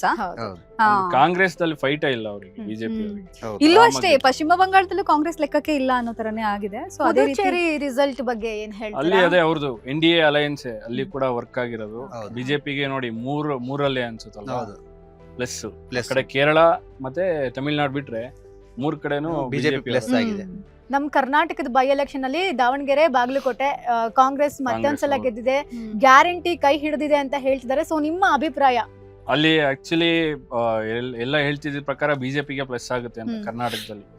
ದಾವಣಗೆರೆಯಲ್ಲಿ ಮುಸ್ಲಿಂ ನಾಯಕರದ್ದು ಒಂದಷ್ಟು ಮನಸ್ತಾಪ, ಅವರೆಲ್ಲ ಒಂದಷ್ಟು ತಿರುಗಿ ಬಿದ್ದಿದ್ದಾರೆ. ಹಾಗಾಗಿ ಕಾಂಗ್ರೆಸ್ ಸೋಲುತ್ತೆ, CM ಬದಲಾಗ್ತಾರೆ, ಆತರ ತುಂಬಾ ಚರ್ಚೆಗಳು ಬಂತು. ಆದ್ರೆ ಏನು ವರ್ಕ್ ಆಗ್ಲಿಲ್ಲ. ಅದೇ ಹೇಳ್ದಂಗೆ ಕಾಂಗ್ರೆಸ್ ಗ್ಯಾರಂಟಿಗಳೇ ಕೈ ಹಿಡಿದಿದೆ ಅನ್ಸುತ್ತೆ. ಬಿಟ್ರೆ ಈ ನಾಯಕರನ್ನ ನೋಡಿ ಓಟ್ ಹಾಕೋದು ಅಂತಂದ್ರೆ ಅಲ್ಲಿ ನಡೆದಿರೋದೇ ಕುಟುಂಬ ರಾಜಕಾರಣ ಎರಡೂ ಕಡೆನು. ಹೌದು, ಅದನ್ನ ಎಷ್ಟು ಅಕ್ಸೆಪ್ಟ್ ಮಾಡ್ತಾರೆ ಅನ್ನೋದು ಅವರಿಗೆ ಬಿಟ್ಟಿದ್ದು. ಇನ್ನೊಂದು ಶಾಮನೂರು ಶಿವಶಂಕರ ಅವರು ತೀರ್ ಹೋದ್ರು. ಸೊ ಸಮರ್ಥ ಅವ್ರು ಬಂದ್ರು. ಅಂದ್ರೆ ಅವ್ರಿಗೆ ಆಡಳಿತದ ಬಗ್ಗೆ ಅಷ್ಟು ಗೊತ್ತಿಲ್ಲ, ಅವ್ರು ಗೆಲ್ಲಲ್ಲ ಅಂತಾನು ಹೇಳಿದ್ರು. ಈ ಸಲ ಬಿಜೆಪಿನೇ ಬರುತ್ತೆ ದಾವಣಗೆರೆಯಲ್ಲಿ, ದಾವಣಗೆರೆಯಲ್ಲಿ ಬರುತ್ತೆ ಅಂತ ಹೇಳಿದ್ರು. ಬಟ್ ಆ ಹುಡ್ಗ ಬಂದಿದ್ರು ಕೂಡ ನಾನು ಹೇಳ್ತಾ ಇದೀನಿ, ಆ ಹುಡ್ಗನ್ ಬಗ್ಗೆ ಯಾರಿಗೂ ಏನು ಗೊತ್ತಿಲ್ಲ ಅಷ್ಟೊಂದು. ಅವನೇನು ಆಡಳಿತ ಮಾಡಿಲ್ಲ, ಇನ್ನೊಂದು ಮತ್ತೊಂದು ಮಾಡಿಲ್ಲ, ಸೊ ಗೊತ್ತಿಲ್ಲ. ಬಟ್ ಶಿವಶಂಕರಪ್ಪ ಅವ್ರ ಮೇಲಿರೋ ರೆಸ್ಪೆಕ್ಟ್ ಅವ್ರ ಮೊಮ್ಮಗನ್ ಮೇಲೆ ಬಂದಿದೆ ಅಂತ ನನಗನ್ಸುತ್ತೆ. ಅಲ್ಲ, ಅದೊಂದು ಸಿಂಪತಿ ಅಲ್ಲೇ ವರ್ಕ್ ಆಗಿರುತ್ತೆ ಎರಡೂ ಕಡೆನು. ಎರಡು ಪ್ರತಿಷ್ಠಿತ ರಾಜಕಾರಣ ಕುಟುಂಬಗಳು, ಎರಡು ಮೇಟಿ ಕುಟುಂಬ ಇರ್ಬೋದು ಮತ್ತೆ ಈ ಕಡೆ ಶಾಮನೂರ್ ಕುಟುಂಬ ಇರ್ಬೋದು. ಹಾಗಾಗಿ ಅವರ ಒಂದು ಫ್ಯಾಮಿಲಿ ಸ್ಟ್ರಾಂಗ್ ಇರುತ್ತೆ, ಅದೊಂದು ಸ್ಟ್ರೆಂತ್ ವರ್ಕ್ ಆಗಿರುತ್ತೆ. ಬಿಟ್ರೆ ಗ್ಯಾರಂಟಿ ಮೇನ್ ಎರಡೇ ವರ್ಕ್ ಆಗಿರುತ್ತೆ. ಗ್ಯಾರಂಟಿ ಇನ್ನೊಂದು ಯೋಜನೆಗಳು ಏನಂತಂದ್ರೆ- ಹೆಚ್ಚಾಗಿ ಮಹಿಳೆಯರೇ ಓಟ್ ಹಾಕಿರ್ತಾರೆ ಹೌದು. ಜಾಸ್ತಿ. ಅಲ್ಲ ಎಲ್ಲೇ ಬೈ ಎಲೆಕ್ಷನ್ ನಡೆದ್ರು ಕೂಡ ಆಡಳಿತ ಆ ಪಕ್ಷ. ಕ್ಷೇತ್ರದಲ್ಲಿ ಆಡಳಿತ ಪಕ್ಷನೇ ಗೆಲ್ಲೋದು ಹೌದು. ಜಾಸ್ತಿ, ಹ್ಮ್. 100ಗೆ ಚಾನ್ಸಸ್ ತುಂಬಾ ಇದೆ. ಜಾಸ್ತಿ ಇದೆ. ಸೊ ಇಲ್ಲೂ ಕೂಡ ಅದೇ ಆಯ್ತು. ಆಬ್ವಿಯಸ್ಲಿ ಅದು ದಾವಣಗೆರೆಯಲ್ಲಿ ಯಾವಾಗ್ಲೂ ಜಾಸ್ತಿ ಕಾಂಗ್ರೆಸ್ಸೇ ಬರೋದು ಹೌದು. ನಾನ್ ನೋಡಿದ ಪ್ರಕಾರ. ಹ್ಮ್. ಇನ್ನ ಬಾಗ್ಲಕೋಟೆ ಬಾಗಲಕೋಟೆನೂ ಅಷ್ಟೇ, ಅಲ್ಲಿ ಮೇಟಿ ಅವರು ಇದ್ರು ಗೆದ್ದಿದ್ರು. ಹಾ. ಸೊ ಇವಾಗ ವಿರಂಚಿ ಅದ್ರ ಬ್ಯಾಕ್ ವೀರಣ್ಣ ಚರಂತಿ ಮಠ ಅವ್ರು ಗೆದ್ದಿದ್ರು. ಅವ್ರದ್ದು ಆಕ್ಚುಲಿ ಹೇಳ್ತಿದ್ರು ತುಂಬಾ ಅವ್ರಿಗೆ ಅನುಭವ ಇದೆ, ಅವರು ಹೌದು. ವಿನ್ ಆಗೋ Senior, ಚಾನ್ಸಸ್ ಹೌದು. ಇದೆ. ಆದ್ರೆ ಅಲ್ಲಿ ವಿಜಯೇಂದ್ರ ಅವರು ತುಂಬಾ ಪ್ರಚಾರಕ್ಕೆ ಹೋಗಿಲ್ಲ ಅನ್ನೋದು ಒಂದಷ್ಟು ಟಾಕ್ ಕೂಡ ಇದೆ. ಹೌದು. ಅಂದ್ರೆ ದಾವಣಗೆರೆ ತುಂಬಾ ಕಾನ್ಸಂಟ್ರೇಟ್ Concentration ಮಾಡಿದ್ರು, ಮಾಡಿದ್ರು. ಬಾಗಲಕೋಟೆ ಕಡೆ ಜಾಸ್ತಿ ಹೋಗಿಲ್ಲ. ಹ್ಮ್. ಯತ್ನಾಳ್ ಅವರು ಜಾಸ್ತಿ ಬಂದಿದ್ರು ಅಲ್ಲಿ ಅಂತ. ಸೊ ಹ್ಮ್. ವಿಜೇಂದ್ರ ಅವರು ಅಷ್ಟು ಇಂಟ್ರೆಸ್ಟ್ ತೋರಿಸಿಲ್ಲ ಆ ಕಡೆ ಅನ್ನೋದು ಒಂದು ಟಾಕ್. ಇದೆ ಹಾಗಾಗಿ ಬಾಗಲಕೋಟೆ ಸೋಲಕ್ಕೆ ಅದೊಂದು ಕಾರಣ ಅಂತ ಬಿಜೆಪಿ. ಕರೆಕ್ಟ್. ಫೈನಲಿ ಇವಾಗ ಕ್ವಿಕ್ ಆಗಿ ಯಾವ ರಾಜ್ಯದಲ್ಲಿ ಯಾವ ಪಕ್ಷ ಆಡಳಿತಕ್ಕೆ ಬರಬೇಕು, ಜೊತೆಗೆ ತಮಿಳ್ನಾಡು ಬಹಳ ಹೈ ವೋಲ್ಟೇಜ್ ಆಗಿರೋದ್ರಿಂದ ಸೆಂಟರ್ ಆಫ್ ಅಟ್ರಾಕ್ಷನ್ ಅಂತ ವಿಜಯ್ ಅವರು ಏನೆಲ್ಲ ಬದಲಾವಣೆ ತರಬೇಕು ಅಂತ ನಿಮಗೆ ಅನ್ಸುತ್ತೆ? ಅದೇ ವಿಜಯ್ ಅವ್ರದೇ ಗೌರ್ಮೆಂಟ್ ಏನಾದ್ರು ಫಾರ್ಮ್ ಆದ್ರೆ ಹ್ಮ್. ಅವ್ರ ಒಂದಷ್ಟು ಈಗ ಇವ್ರು ಫಾಲೋ ಮಾಡಿದ್ರಲ್ಲ, DMK ಪಕ್ಷ ಅವ್ರು ಏನೇನ್ ಫಾಲೋ ಮಾಡಿದ್ರು ಆ ಒಂದು ಬಿಟ್ಟು ಇವ್ರೊಂದು ಹೊಸತನಕ್ಕೆ ನೋಡ್ಬೇಕು. ಈಗ ಗ್ಯಾರಂಟಿಗಳಂದ್ರೆ ಅದ್ರ ಮೇಲೆ ಎಲ್ಲ ವರ್ಕ್ ಆಗಲ್ಲ, ಅಭಿವೃದ್ಧಿನೂ ಬೇಕಾಗುತ್ತೆ ಒಂದು ಹೌದು. ರಾಜ್ಯದಲ್ಲಿ. ಹೌದು. ಗ್ಯಾರಂಟಿಗಳು ಘೋಷಣೆ ಮಾಡಿ ಈಗ ಇವರು ಮಾಡಿದ್ದಾರೆ ವಿಜಯ್ ಅವರು ಒಂದಷ್ಟು ಗ್ಯಾರಂಟಿಗಳಿಗೆ. ಬೇರೆ ಪಾರ್ಟಿಗಳು ಏನೇನ್ ಮಾಡಿದ್ರು ಇವ್ರದ್ದು ಸೇಮ್ ಹೌದು. ಅದೇ ಇದೆ. ಹ್ಮ್. ಅದನ್ನ ಬಿಟ್ಟು ಇವ್ರು ಏನ್ ಹೊಸದಾಗಿ ಏನ್ ಮಾಡ್ತಾರೆ ಅದು ಮೈನ್ ಮ್ಯಾಟರ್ ಆಗುತ್ತೆ. ಅಂದ್ರೆ ಈಗ ಒಂದ್ ವರ್ಷ ಇವ್ರ ಆಡಳಿತಕ್ಕೆ ಬರೋವರೆಗೂ, ಒಂದ್ ವರ್ಷ ಇವ್ರು ಮಾಡೋ ಕೆಲಸಗಳು ಗೊತ್ತಾಗೋವರೆಗೂ ಜನ ಅಷ್ಟು ಏನೋ ಅಕ್ಸೆಪ್ಟ್ ಮಾಡ್ಕೊಳಲ್ಲ. ಅಂದ್ರೆ ಈಗ ಎಷ್ಟೇ ಅವರು ಹೀರೋ ಆಗಿರ್ಬೋದು, ಜನಕ್ ಹತ್ರ ಆಗಿರ್ಬೋದು, ಅದು ಮ್ಯಾಟರ್ ಆಗಲ್ಲ. ಜನರ ಕಷ್ಟಕ್ಕೆ ಹೇಗೆ ಸ್ಪಂದಿಸ್ತಾ ಇದಾರೆ ಅದು ಮ್ಯಾಟರ್ ಆಗುತ್ತೆ. ಈಗ ಹೇಗಾಗುತ್ತೆ? ಅಭಿವೃದ್ಧಿ ಹೇಗಾಗುತ್ತೆ ಅನ್ನೋದು ಈಗ ಮ್ಯಾಟರ್ ಅಲ್ಲಿ ಜನ ಆಗುತ್ತೆ. ನಂಬಿದ್ದಾರೆ. ಹ್ಮ್. ಈ ನಮ್ದ್ರಲ್ಲಿ ನೋಡಿ ಕರ್ನಾಟಕದಲ್ಲಿ ಉಪೇಂದ್ರ ಅವರು ಏನೋ ಒಂದು ಡಿಫ್ರೆಂಟ್ ಹೌದು, ಐಡಿಯಾಲಜಿ ಹೌದು, ಇಟ್ಕೊಂಡು ಅದೇ ಟ್ರಾಲ್ ಆಗ್ತಾ ಇದೆ ಶುರು ಇವಾಗ. ಮಾಡಿದ್ರು. ಬಟ್ ಹೌದು. ಅವ್ರಿಗೆ ಅಂತ ಸಪೋರ್ಟ್ ಸಿಕ್ಕಿಲ್ಲ ಉಪೇಂದ್ರ ಅವರಿಗೆ. ಹೌದು ಬಟ್ ಅಲ್ಲಿ ವಿಜಯ್ ಅವರಿಗೆ ಬೇಗ ಸಿಕ್ಕಿದ್ರೆ ವರ್ಕ್ ಆಗಿದೆ work- ಹಾ. 2 ವರ್ಷಕ್ಕೆ. ಹೌದು. ಹಂಗಿದಾಗ ಆ ನಂಬಿಕೆನ ಇವ್ರು ಹೆಂಗ್ ಉಳಿಸ್ಕೊಂಡು ಹೋಗ್ತಾರೆ ಅನ್ನೋದು ಮ್ಯಾಟರ್ ಆಗಿದೆ. ಇನ್ನೊಂದೇನಂದ್ರೆ ಉಪೇಂದ್ರ ಅವರೆಲ್ಲರೂ ಆಡಳಿತಕ್ಕೆ ಬಂದಿದ್ರೆ ಅದ್ರ ಅಂದ್ರೆ ನಮ್ಮ ಕರ್ನಾಟಕದ ಒಂದು ಏನು ಸ್ಟ್ಯಾಂಡರ್ಡಿಟಿನೇ ಒಂದು ರೇಂಜ್ ಅಲ್ಲಿ ಇರ್ತಿತ್ತು ಅಂತ ನಂಗೆ ಅನ್ಸ್ತಾ. ಯಾಕಂದ್ರೆ ಅವರು ಯೋಚನೆ ಮಾಡೋ ರೀತಿನೇ ಡಿಫ್ರೆಂಟ್ Different, ಆಗಿರುತ್ತೆ. ಸೊ ಹಂಗಾಗಿ ಅದೊಂದು So, ಖುಷಿ ಇರ್ತಿತ್ತು ತಮಿಳ್ನಾಡಲ್ಲಿ ಒಂದು ಬಂದಿದ್ರೆ. ಹೊಸತನ ತರಬೇಕು ಹೊಸ ಅಲೆ ಬರ್ಬೇಕು ಇವಾಗ. ಹೊಸ ಅಲೆ ಸೊ ಬರ್ಬೇಕು. ಇವಾಗ ವೆಸ್ಟ್ ಬೆಂಗಾಲ್ ವೆಸ್ಟ್ ಬೆಂಗಾಲ್ ಅಲ್ಲಿ ಬಿಜೆಪಿಯಿಂದ ಏನ್ ಸುಧಾರಣೆ ಬಯಸ್ತಾ ಇದ್ದೀರಾ ನೀವು? ಅದೇನೆ ಅಂದ್ರೆ ಈಗ ಒಂದು ಪ್ರೊಡಕ್ಷನ್ ಆಗಿರ್ಬೋದು, ಜನರಿಗೆ ಅಭಿವೃದ್ಧಿಗಳಾಗಿರ್ಬೋದು, ಆಮೇಲೆ ರಕ್ಷಣೆ. ಹಿಂದೂ ಮತ್ತೆ ರಕ್ಷಣೆ. ಮುಸ್ಲಿಂನ ಒಂದೇ ರೀತಿ ನೋಡೋದಾಗಿರ್ಬೋದು, ಈ ರೀತಿ ಒಂದಷ್ಟು. ಯಾಕಂದ್ರೆ ಮೋದಿ ಅವ್ರು ಖಂಡಿತ ತಂದೆ ತರ್ತಾರೆ. ಮೋದಿ ಅವ್ರು ಯಾವತ್ತೂ ಜಾತಿ ಭೇದ ಮಾಡಿಲ್ಲ, ಅಥವಾ ಹೌದು, ನೀವು ಹೌದು. ಮೇಲು ನೀವು ಕೇಳು ಚಾನ್ಸೇ ಇಲ್ಲ. ಮೋದಿ ಅವ್ರು ಒಂದ್ ಚಿಕ್ಕ ಮಕ್ಳನ್ನ ಆದ್ರೂ ಅವ್ರಷ್ಟೇ ಅಲ್ಲಿ ಯಾವ್ದೋ respectfully ಮಾತಾಡ್ಸೋದು. ಬೇಲ್ಪುರಿ ಹಾ. ಬೇಲ್ಪುರಿ ತಿಂದಿದ್ದಾರೆ ತಿಂದಿದ್ದಾರೆ, ಅಂತ ಅದು ಕೂಡ ಅದು ಮ್ಯಾಟರ್ ಆಗುತ್ತೆ. ಮೇನ್ ಅಲ್ಲಿ ಮಹಿಳೆಯರ ಹೌದು. ರಕ್ಷಣೆ ಬೇಕಾಗಿದೆ. ಮಹಿಳೆಯರ ರಕ್ಷಣೆ ಮೇನ್ ಬೇಕು. ಇನ್ನೊಂದ್ ಏನಂದ್ರೆ ಬಾಂಗ್ಲಾದೇಶದವ್ರನ್ನ ಅಕ್ರಮದ ಹಾ, ಒಳಗೊಳಿಸ್ಬೇಕು. ಹೌದು, ಹೌದು. ಅದೇ ಅದೇ main. ಇವಾಗ ಅವರಿಗೆ ನಡುಕ ಸ್ಟಾರ್ಟ್ ಆದ್ರೆ ಹೊರಗೆ ಓಡಿಸ್ತಾರೋ ಇಲ್ವೋ ಅನ್ನೋಕ್ಕಿಂತನೂ ಎಲ್ಲರೂ ಒಂದೇ ಅನ್ನೋದನ್ನ ಅವ್ರು ಅರ್ಥ ಮಾಡ್ಕೊಬೇಕು. ಬಾಂಗ್ಲಾದೇಶದ ಇದು ಏನು ಪಶ್ಚಿಮ ಬಂಗಾಳದವರು. ಸೊ ಅದು Correct. ಮ್ಯಾಟರ್ Main ಆಗುತ್ತೆ. ಅದೊಂದು ಚೇಂಜಸ್ ಹ್ಮ್, ತರಬೇಕು. ಅಂಡ್ ಇಡೀ ಇಂಡಿಯಾದಲ್ಲಿ ನಾವು ನೋಡಿದ್ರೆ ಬಿಜೆಪಿ ರೂಲಿಂಗ್ ಸ್ಟೇಟ್ಸ್ ತುಂಬಾ ಇದೆ. ನಾವು ಬಿಜೆಪಿ ಅಂದ್ರೆ ತುಂಬಾ ಸಪೋರ್ಟ್ ಕೊಡೋರು ಇರ್ತಾರೆ. ಹೌದು. ಬಟ್ ಸ್ಟಿಲ್ ಬಿಜೆಪಿ ಒಂದಷ್ಟು ಚೇಂಜಸ್ ನ ತರಬೇಕು. ಅಂದ್ರೆ ತುಂಬಾ ಆಡಳಿತ ಇರೋ ರಾಜ್ಯಗಳೇ ಇರೋದ್ರಿಂದ ಅವರು ತರ ಡಿಸಿಷನ್ಸ್ ಎಲ್ಲ ಇಡೀ ದೇಶಕ್ಕೆ ಇಂಪ್ಯಾಕ್ಟ್ ಆಗುತ್ತೆ. ಹೌದು. ಹಂಗಿದಾಗ ಈ ಫಾರ್ ಎಕ್ಸಾಂಪಲ್ ಅದು ತೀರ ಬೇಕಿರೋಂಥದ್ದು ರೇಪ್ ಅಂಡ್ ಮರ್ಡರ್, ಹಾ. ಅದಕ್ಕೆ ಇನ್ನ ಸ್ಟ್ರಿಕ್ಟ್ ಆಗಿ ಒಂದು ಕಾನೂನು ಅನ್ನೋದು ಇನ್ನ ಬಂದಿಲ್ಲ. ಕರೆಕ್ಟ್. ಸೊ ಅಂತದ್ರ ಕಡೆ ಮೋದಿ ಅದನ್ನ ಯಾವ ರೀತಿ ತರ್ತಾರೆ ಅನ್ನೋದನ್ನ ನಾವು ನೋಡ್ಬೇಕು. ಈಗ ಅಟ್ಲೀಸ್ಟ್ ಈ ತರ ಅಂದ್ರೆ ಬಿಜೆಪಿನೇ ಬರ್ತಾ ಇದೆಯಲ್ಲ ಎಲ್ಲ ಕಡೆ, ಹಾ, ಅಟ್ಲೀಸ್ಟ್ ಹಂಗಿದಾಗ- ಅಭಿವೃದ್ಧಿ ಮಾಡ್ತಾರಾ, ಈ ರೀತಿಲಾದ್ರೂ ಅಭಿವೃದ್ಧಿ ಮಾಡ್ತಾರಾ, ಹೆಣ್ಮಕ್ಳಿಗೆ ಸೇಫ್ಟಿ ಸಿಗುತ್ತಾ ಅನ್ನೋದನ್ನು ನೋಡ್ಬೇಕು. ಅಂದ್ರೆ ಚಿಕ್ಕ ಮಕ್ಳ ಮೇಲೂ ರೇಪ್ ಅಂಡ್ ಮರ್ಡರ್ ಆಗ್ತಿರುವಂತದ್ದು ಹೌದು. ವಿಚಿತ್ರ ಅನ್ಸುತ್ತೆ. ಸೊ ಅದೆಲ್ಲ ಬದಲಾಗ್ಬೇಕು ಸ್ಟ್ರಿಕ್ಟ್ ಅಂತ. ಕಾನೂನು ತಂದ್ರೆ ಅದೊಂದು ಹೌದು. ಒಳ್ಳೆ ಡೆವಲಪ್. ಫೈನಲಿ ಇವಾಗ ತೆಲುಗು ಅಂತ ಬಂದ್ರೆ ಪವನ್ ಕಲ್ಯಾಣ್ ಅವರು ಅಬ್ಬರಿಸ್ತಾ ಇದಾರೆ. ಸೊ ಹ್ಮ್. ತಮಿಳ್ ಅಂತ ಬಂದ್ರೆ ವಿಜಯ್ ಅವರು ಇವಾಗ್ಲೇ ಹೌದು. ಅಕೌಂಟ್ ಸ್ಟಾರ್ಟ್ ಆಗಿದೆ. ಹ್ಮ್. ಸೊ ನಮ್ ಕರ್ನಾಟಕದಲ್ಲಿ ಯಾವ ಹೀರೋ ನಿಮ್ಗಳ ಪ್ರಕಾರ ಈ ರೀತಿ ಅಧಿಕಾರಕ್ಕೆ ಬರ್ಬೇಕು? ಉಪೇಂದ್ರ ನನ್ನ ಪ್ರಕಾರ ಉಪೇಂದ್ರ Actually ಅವ್ರು ಬಂದ್ರೆ ನೆಕ್ಸ್ಟ್ ಲೆವೆಲ್ ಚೇಂಜಸ್ ಇರುತ್ತೆ ಅವ್ರ ಅಂತ ನನ್ಗೆ ಪ್ರಿನ್ಸಿಪಲ್ಸ್ ಅನ್ಸುತ್ತೆ. ಎಲ್ಲ ನೋಡಿದ್ರೆ ಕೆಲವೊಂದ್ ಅನ್ಸುತ್ತೆ ಇದೆಲ್ಲ ಸಾಧ್ಯನಾ ಹ್ಮ್. ಈಗಿನ ಜನರೇಷನ್ ಅಲ್ಲಿ ಅಂತ. ಬಟ್ ಅದೆಲ್ಲ ಪಾಸಿಬಲ್ ಆದ್ರೆ ಅದು ಎಲ್ರಿಗಿಂತ ನೆಕ್ಸ್ಟ್ ಹೌದು. ಲೆವೆಲ್ ಹೋಗುತ್ತೆ. ಅವ್ರಿಗೆ ಬರೋಂತ ಐಡಿಯಾಸ್ ಯಾರಿಗೂ ಯಾರಿಗೂ ಬರಲ್ಲ. ಬರಲ್ಲ. ಅವ್ರು ಯೋಚನೆ ಮಾಡೋ ಅದು ರೀತಿಲಿ ನಿಜ. ಯಾರು ಯೋಚನೆ ಮಾಡಕ್ ಸಾಧ್ಯನೇ ಸಾಧ್ಯನೇ ಇಲ್ಲ. ಇಲ್ಲ. ಅಂದ್ರೆ ಅವ್ರು ತುಂಬಾ ಹತ್ತು advanced ತಲೆ ಆಗಿ ರಾವಣ ಯೋಚ್ನೆ ಅಂತಾರಲ್ಲ, ಆ ರೇಂಜ್ ಅಲ್ಲಿ ಯೋಚನೆ ಮಾಡ್ತಾರೆ ಅವ್ರು. ಹೇಳಕ್ಕಾಗಲ್ಲ ಚಾನ್ಸಸ್ ಹೌದು. ಕರ್ನಾಟಕ ಅಲ್ಲ, ಜನ idea- ನಾವು ideal- ಯೂತ್ಸ್ ಅಂದ್ರೆ ಇಷ್ಟು ವರ್ಷ vote ಆದ್ರೂ ಹಾಕ್ಬೇಕು. ಕೂಡ ಅವ್ರನ್ನ ಯಾಕೆ ಯಾರು ಹೈಲೈಟ್ ಮಾಡ್ತಾ ಇಲ್ಲ ಅನ್ನೋದೇ ವಿಷಯ ಇವಾಗ. ಅಲ್ಲ ಹೌದು ಐಡಿಯಾಲಜಿ ಪ್ರಕಾರ ಹೋಗೋದಾದ್ರೆ ಉಪೇಂದ್ರ, ಹೌದು ಹೌದು ಇನ್ನ ಓಟ್ ಫ್ಯಾನ್ ಬೇಸ್ ಪ್ರಕಾರ ಹೋಗೋದು ದರ್ಶನ್ ಅವರು. ಏ, ಹೌದು. Darshan fan base Yes, sir. ಸಿಕ್ಕಾಪಟ್ಟೆ So ಇದೆ. ಇದು ಅಂದ್ರೆ ಅಷ್ಟೇ ಅವ್ರು ಪ್ರಚಾರನು ಮಾಡಿದ್ರು, ಯಶ್ ಮತ್ತೆ ದರ್ಶನ್ ಒಂದ್ ಟೈಮ್ ಅಲ್ಲಿ ಮಂಡ್ಯದಲ್ಲಿ ಪ್ರಚಾರ ಕೂಡ ಸುಮಲತಾ ಅವ್ರ ಮಾಡಿದ್ರು. ಪ್ರಚಾರ ಮಾಡಿದ್ರು. ದರ್ಶನಿಗಿರೋ ಫ್ಯಾನ್ ಬೇಸ್ ಯಾರಿಗೂ ಇಲ್ಲ, ಸಿಕ್ಕಾಪಟ್ಟೆ ಫ್ಯಾನ್ ಬೇಸ್ ಇದೆ. ಆಮೇಲೆ ಏನಂದ್ರೆ ಎಮೋಷನಲಿನೇ ಜಾಸ್ತಿ, ಗಂಡು ಮಕ್ಳು ಎಮೋಷನಲ್ ಆಗಿರಲ್ಲ ಆಕ್ಚುಲಿ. Connect ಆಗಿದ್ದಾರೆ. ಕನೆಕ್ಟ್ ಇಲ್ಲ ಅವ್ರು ಆಕ್ಚುಲಿ ನಿಂತು ಏನಾದ್ರು ಒಂದ್ ಒಳ್ಳೆ ಸಿದ್ಧಾಂತ ಇಟ್ಕೊಂಡ್ ದರ್ಶನ್ ಬಂದ್ರೆ ನಿತ್ರೆ ಗ್ಯಾರಂಟಿ ಗೆಲ್ತಾರೆ, ಅಲ್ಲ ಈ ತರ ಪ್ಲಾನ್ ಮಾಡ್ಕೊಂಡು ಹೋಗ್ಬೇಕು 100% ಗೆಲ್ತಾರೆ. ಸೊ ಫೈನಲಿ ರಿಸಲ್ಟ್ಗೆ ಇನ್ನೇನು ಕ್ಷಣಗಣನೆ ಸ್ಟಾರ್ಟ್ ಆಗಿದೆ. ಸೊ ವೆಯ್ಟ್ ಮಾಡಿ ನೋಡೋಣ ಏನೇನಾಗತ್ತೆ ಅಂತ. ಇದಾಗಿತ್ತು ಈ ಹೊತ್ತಿನ ವಿಶೇಷ ಕಾರ್ಯಕ್ರಮ. ಇನ್ನಷ್ಟು ಹೆಚ್ಚಿನ ಅಪ್ಡೇಟ್ಸ್ಗಳಿಗಾಗಿ ನೋಡ್ತಾ ಇರಿ ಬಾಸ್ ಟಿವಿ. ಲೇಟೆಸ್ಟ್ ಹಾಗೂ ಇಂಟ್ರೆಸ್ಟಿಂಗ್ ಸುದ್ದಿಗಳಿಗಾಗಿ ಬಾಸ್ ಟಿವಿ ಕನ್ನಡ ಚಾನೆಲ್ನ ಸಬ್ಸ್ಕ್ರೈಬ್ ಮಾಡಿ. ಹಾಗೆಯೇ ಬೆಲ್ ಐಕಾನ್ ಪ್ರೆಸ್ ಮಾಡಿ. ಇದರ ಜೊತೆಗೆ ಫೇಸ್ಬುಕ್, ಇನ್ಸ್ಟಾಗ್ರಾಮ್, ಎಕ್ಸ್ ನಲ್ಲೂ ಮಿಸ್ ಮಾಡದೆ ಫಾಲೋ ಮಾಡಿ.